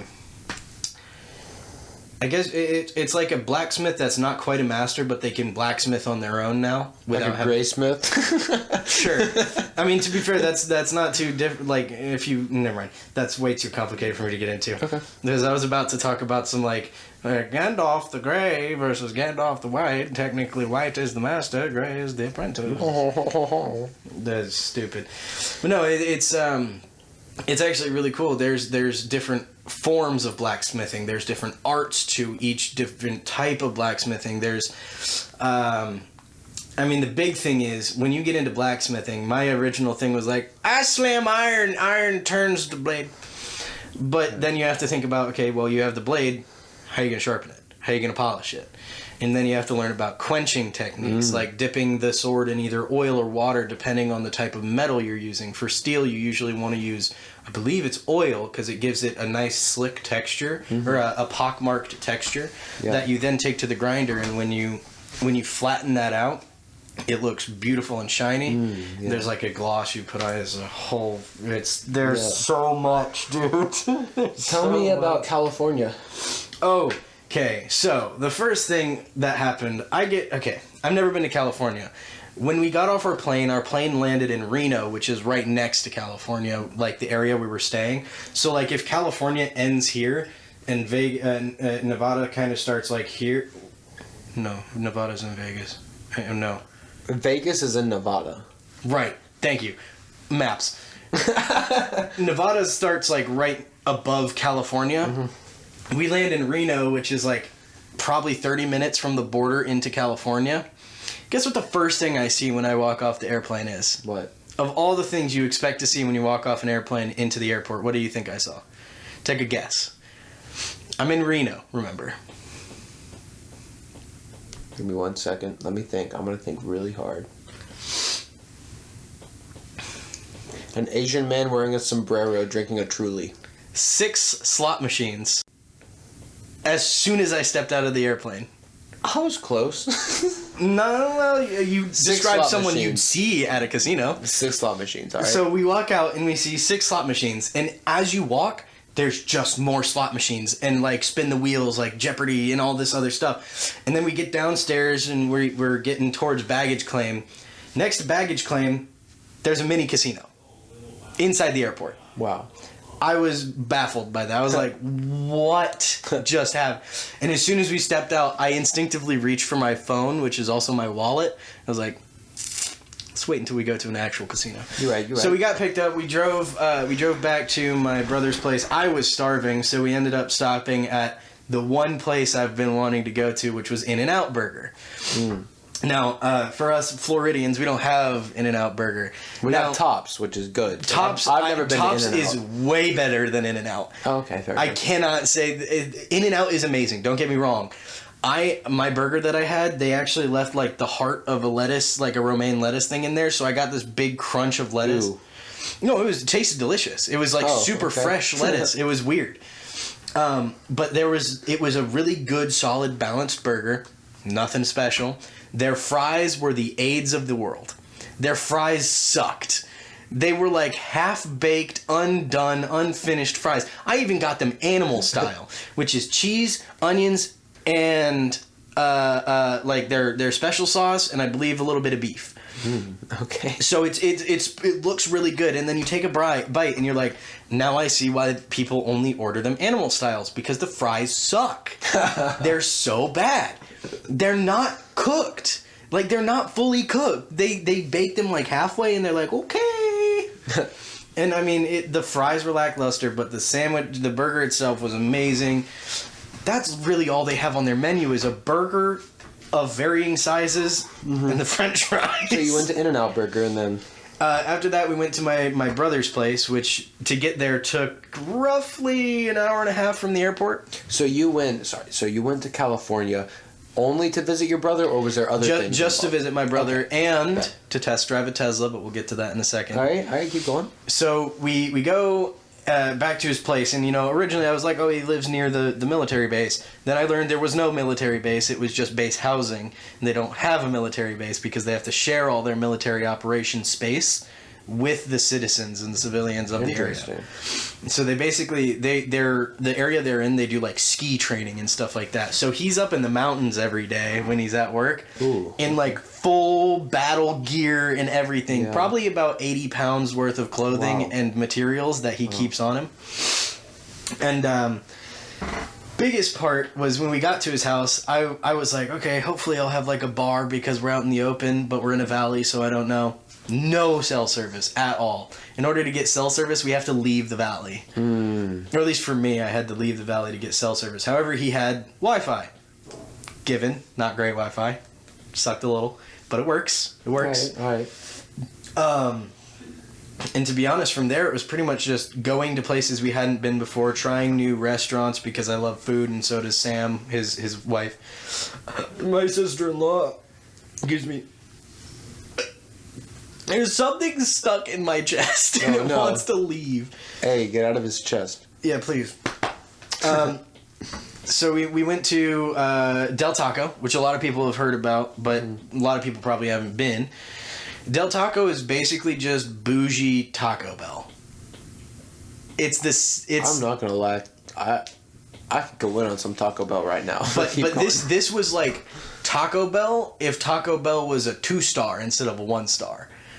So it was actually like the meat was fresh. You could tell that it was good fresh meat. They had like rice and beans in their burritos. They had cheese. And like I said, I had a mango chicken burrito and it was amazing. It had bacon in it too, sour cream, cream cheese, all the good stuff. So good. My brother had the California chicken bacon special, which was basically just a chicken bacon ranch wrap with sour cream and like rice in it. Looked amazing, tasted amazing. My mom got the vegetarian burrito. I was very disappointed. But they also offer like nachos and stuff. They basically offer the Taco Bell menu, but with way better ingredients. Dude, you got me so hungry now. What? But that was just a fast food place, right? You're like, okay, that's good. We went to this place called Qdoba. Okay. Which is a Mexican restaurant. And you and I, we've been to mariachis. A lot of people in the Florida area have been to mariachis. Shout out to mariachis. Yeah, shout out to mariachis. They bomb. So this was like a fast food version of mariachis, and it was just as good. Ooh. I mean, we got it was kind of like Chipotle meets mariachis. Say the name again. Qdoba. Qdoba. And it was amazing. It was really good. I got my favorite thing from mariachis I got at this place, and they tasted almost identical. What's that? Steak and cheese quesadilla with veggies. Ooh, it had peppers, a little pico de gallo, Jared, can you guac, and Jared, sour can you cream. take me to Taco Bell after this? No, I have to go home after this. I probably kept you here way too long. No, I'm fine. Keep going. What was your favorite part of California? The casino. I'm sorry, brother, but my brother was not the most interesting part. It was the casino. All right. Because I've never been to a casino before, and the first one I went into was a casino that had almost 40, 50 floors of hotel space. So we walk up, and I actually brought my only thing I left with. It's called the GSR Grand Hotel and Casino. Now... This casino is so big and bougie that the lowest price to enter the games on the floor, like the card tables, the minimum buy-in was $15. Okay. Now, most places offer like 5 to 10 for if you're going for a low gamble or a low bet, but the only blackjack table that was open was a $25 minimum buy-in table. So I sit down, never played blackjack in a casino before. I didn't know what I was doing. And I put in a $20 bill. The guy sitting behind it goes, $25 buy-in.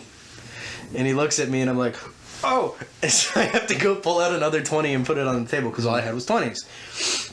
And I played my first hand of blackjack, and I got blackjack on my very first hand, and I got $25 back. So yes, I got sir. $50. Yes, sir. So I went back in again, I lost, and then I played 2 more hands after that, and I won both of those. So I ended up with $75 starting out with just putting in 40. Okay. So big dollars. We end up getting up, we go walk around for a bit, and then we sit back down at that same table about 10 minutes later. Mm-hmm. I immediately get blackjack again, and then lose $50 later on, and end up with a total of $10 up from where I started. Dang, bro, you almost had it. Then I went to slots. Now, I will now and forever hate slots because of what happened. Given it's my own fault that it happened. Mm-hmm. I played like 4 or 5 rounds of slots, and I made $200. Then I read the rules of how this specific like slot machine works. There's a little gold pile on top. If you fill that gold pile up and then get 3 in a row of like this little panda thing, all that comes down and you get like $1,000. Now you know how tempting that is, right? I want me some. I'm $200 up, and I've got this full pot of gold that I'm looking that I could just knock off the top and get like $1,000. So I start spamming the button, and I'm spamming the button, not paying attention to how much money I'm spending, and then I'm down to $100. I'm like, okay. I'm fine with having $100 up from a starting bid of 40. Okay. Then I kept hitting the button and raising my bet, and I ended up with just this $2.50 casino chip. I want to say I'm disappointed, but it's a casino. What did you expect? It was my first time at a casino. So, yeah. I mean, I went in with a total of $100. I came out with $250 in a memory. I'll take that. Yeah, that's underrated, bro. People put too much value on material things when sometimes memories can be way more important. And that's part of the reason why I did that at the casino. Is I was like, I really don't care if I lose all this money. I just want to know what it's like, dude. I agree, bro. And the best part was, like, again, this hotel was so bougie that they had a lounge for VIPs, and you can sign up for the VIPs and pay this exorbitant, like, $200 a month fee to be a part of the VIP lounge, where they serve you cocktails free of charge. They give you, like, back massages. They bring you food and snacks. They have this gambling card. That sounds really nice. It is. And when we go to California, that's the plan, is to VIP our way into the casino and just walk around like ballers the whole time. What do you mean, like ballers? As ballers, Jared. We're going to be ballers. Okay, Corey, let me put it to you this way. Yeah. I just saw a baller. What a real baller looks like at this casino. We ain't there yet, brother. Nah, not in terms of the money. This guy is sitting at a roulette table, right? This is straight out of James Bond. He's sitting at a roulette table. The wheels start spinning. The ball starts spinning. And he nods to one of the girls on his right side. And then he nods to the one on the left. And the one on the right pulls out his chips. And the girl on the left takes one of the chips from the girl on the right and puts it on the table. Dude, stop. I was like, nah, this is rehearsed. And this is bullshit, because I want that. And I was sitting That's crazy. I was looking at it, and you know what the best part is? Guess what his hands were doing? Big old fatty cigar. And I was like, yes, bro, that's badass. He was not betting small chips. He was betting like hundreds chips and 500 chips. And I was sitting there looking at this table, and the minimum buy-in's $25, and he's dropping 500 on a red, and I'm like, nope, no. But there's also, like, your dad bod poker players too. That was the fun part, because when you see someone who doesn't necessarily belong, like, they're a tourist. This guy was that. He was pot belly. He had a Hawaiian shirt on and jorts. And I was like, no, you can't tell me you came into this bougie casino in that. Like, I was in Wranglers. I had my Wranglers on, and I had my nice Marine Corps jacket on. So I looked sort of okay for a casino. Yeah. But, man, it was nuts. What was the biggest difference you noticed between California and Florida? The women. What about them? I swear to God, when we go to, like, don't get me wrong, there's a lot of beautiful women and men in Florida, but I'm gonna be real with you. The standards for beauty in California are like compared to Florida. So I'm walking around, even just the marine ladies. Like, we talked about this previously outside, but a lot of marine women, they're a little rough around the edges sometimes. Every single person that I met or saw in California had that very, like, I want to be a model someday. Listen, bro, vibe. Marines, any other military girls, they're athletic, bro. So I know, but I don't know. Okay. Put it to you this way: they ain't looking so hot from what I've seen. Yeah, sometimes it's like that. But there was this one mom that we saw at Walmart, and I was like, hell yes. And she was very, very pretty. How many of these girls did you talk to? 0. Why is that? Because I was with family. I feel that, bro. That junk feels so awkward. No, it's not. It wasn't even that. I was also, what made it awkward is I was also there with my niece. How you gonna expect a brother to go around and flirt with women and your niece come up and be like, Uncle Jarrod, and I'm like, shut up, baby.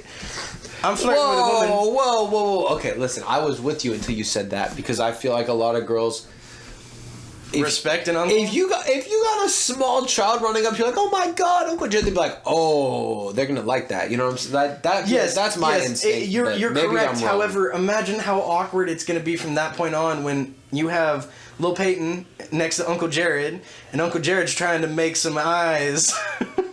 I guess, yeah. I guess if you're not in a place that you can just be like, hey, let me get your number, I'll hit you back later. If you're on a vacation, that makes sense. Also, I'm on vacation. I'm only there for a week. What do you expect me to do? Right. And where am I going to go if this turns out really well and she's like, hey, let's meet it somewhere.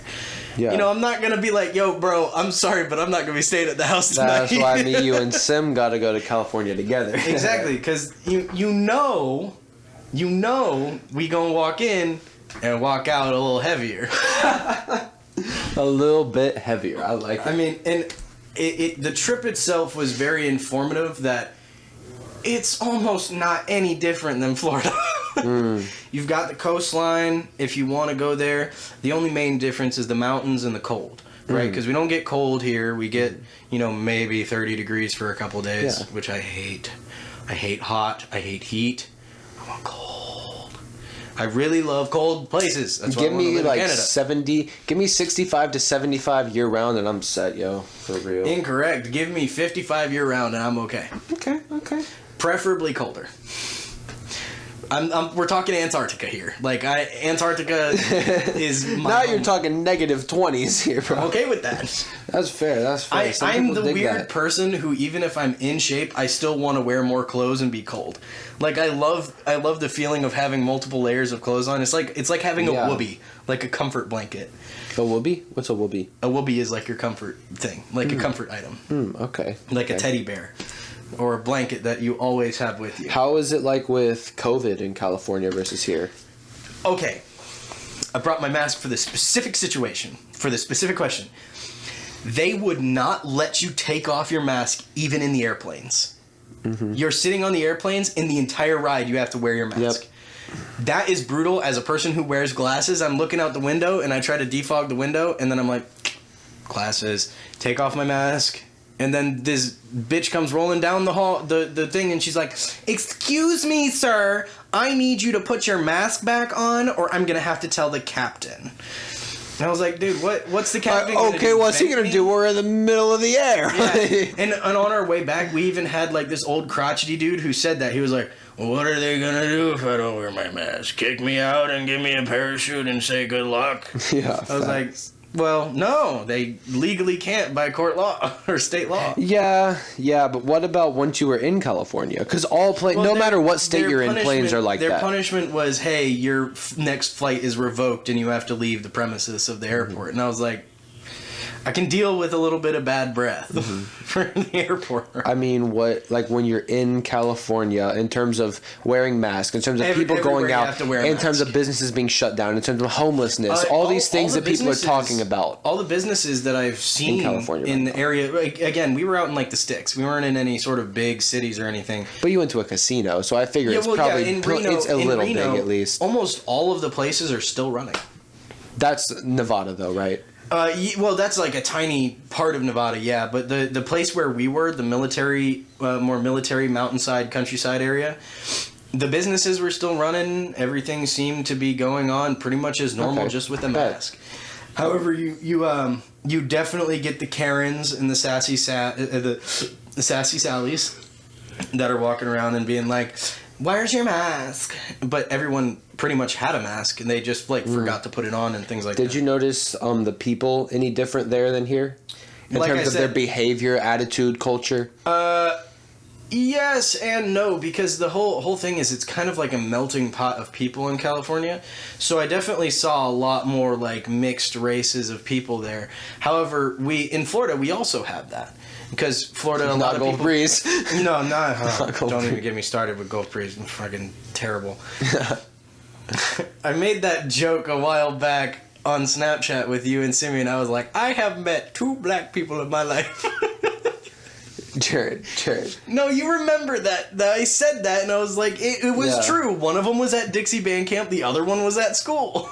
Jared, it's because of the way you said it. Jared.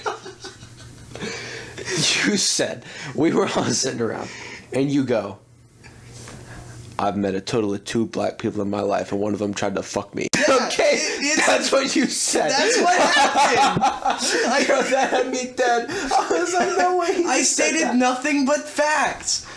And it was, the one at Dixie Band Camp tried to fuck me. He wanted it. He was giving me eyes. Bro, yeah, shouts out Gulf Breeze for being 99% white. Like, come on, dude. Yeah, it's chocolate with black marshmallows. It's crazy, bro. It's just wild getting out into, like, other places. Like, when me and Sim went to Atlanta, and we were like, this is what the world is like. Yeah. That makes sense now. I didn't even get that experience in California because we were in such, like, a isolated sticks-like area.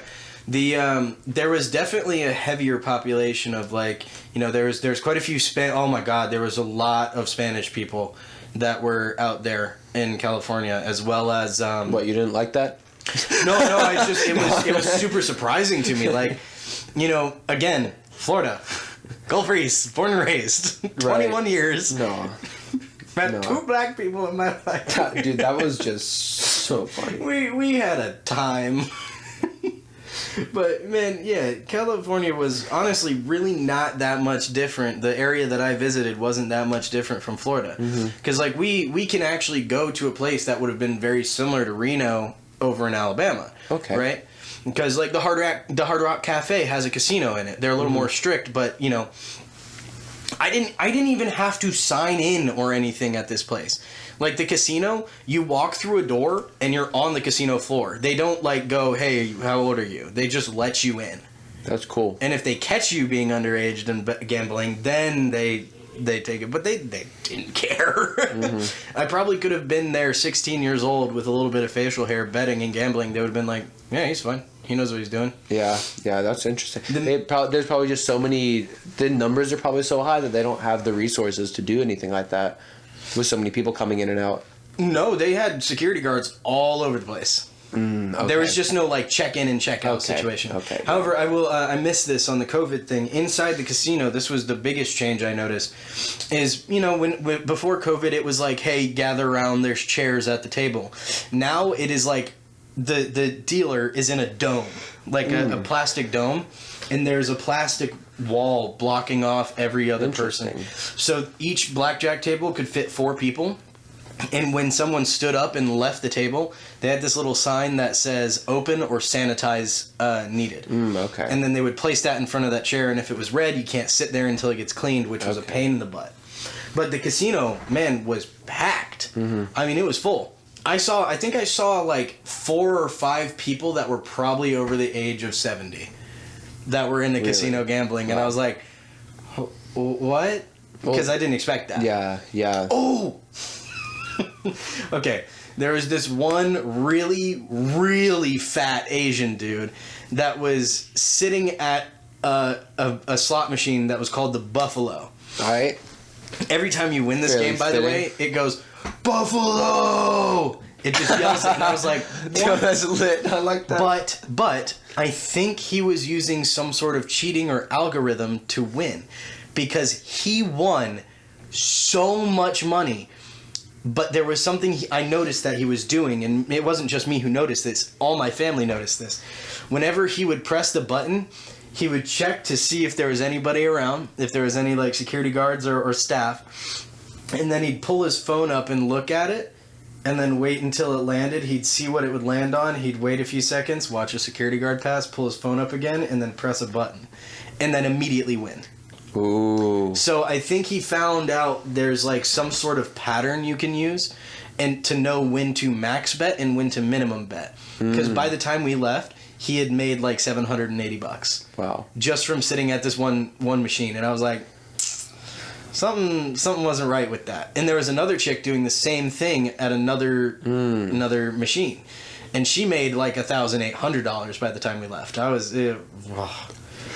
Yeah, that's crazy. And I'm sure if you put in more money, you could probably make a lot more than that. But maybe they don't want to look suspicious. Well, it's not about what you put in, because when you put it, let's say you put in $10. If you use this algorithm, you turn $10 into $20, and then 20 into 80, and you only ever spent $10. So they probably made a lot more than that by the end of the night. I'm saying that's what they made just in the short, like, probably 20 minutes that we were. Yeah. Also, we were late to pick up my niece because we were gambling. She was at a birthday party at a skate rink. Oh, man. You have failed the child, Jarrod. And not me. It's not my child. That is my niece. And I was infatuated with a casino, which I had never been before. You got to be the cool uncle. You got to be the cool uncle. I am the cool uncle. My brother wasn't letting her play his video games, so I said, all right, come here, Peyton. That's an easy tub. Yeah. Not to mention, Justin had to go to work and Sam had to go to work. So Uncle Jarrod and Aunt Charlene are left to take care, Uncle Jarrod and Grandma Charlene were there left to take care of the kid. Now, I said, Peyton, what do you want for lunch? And she said, I don't know, I'm just hungry for something. I said, how about this? Chicken nuggets. Instantly pop some chicken nuggets in the microwave oven, or the toaster oven. My brother always microwaves the nuggets. So she was having nuggets wrong. She eats the nuggets. She's like, these are amazing. I said, damn right they're amazing, Peyton. Damn right. Now you tell your father, this is how you cook nugs. Mm-hmm. And then guess what we had for dinner? Chicken nugs. Chicken strips. With french fries. Okay. Mm-hmm. And she was like, okay, Uncle Jarrod, you know how to cook your food. I appreciate that. And the whole day we pretty much just spent playing games. That's cool. She likes Roblox. And horror games in Roblox. But I used to play so much Roblox, it's not even funny. I know. But respect. Hey, listen, I'm not trying to keep you here all night. But I want to go ahead and wrap it up because I know you got stuff to do. You're also pretty tired yourself, dude. Dude, I've been yawning for the past hour. Like, I don't know what it is. I just all of a sudden started crashing. But listen, bro, I appreciate you coming on, man. Anytime you want to come on, bro, I'm going to get you back on because we got a lot more stuff that I know we wanted to talk about. I would love you to bring me on with another Twitch streamer and see if they can hold up to the King's legacy. I don't know what that means, but I'm going to wrap it up there and we'll find out. We'll find out next time. Next time on The Stream. Wait, what is this thing called? The Bondcast? Yeah.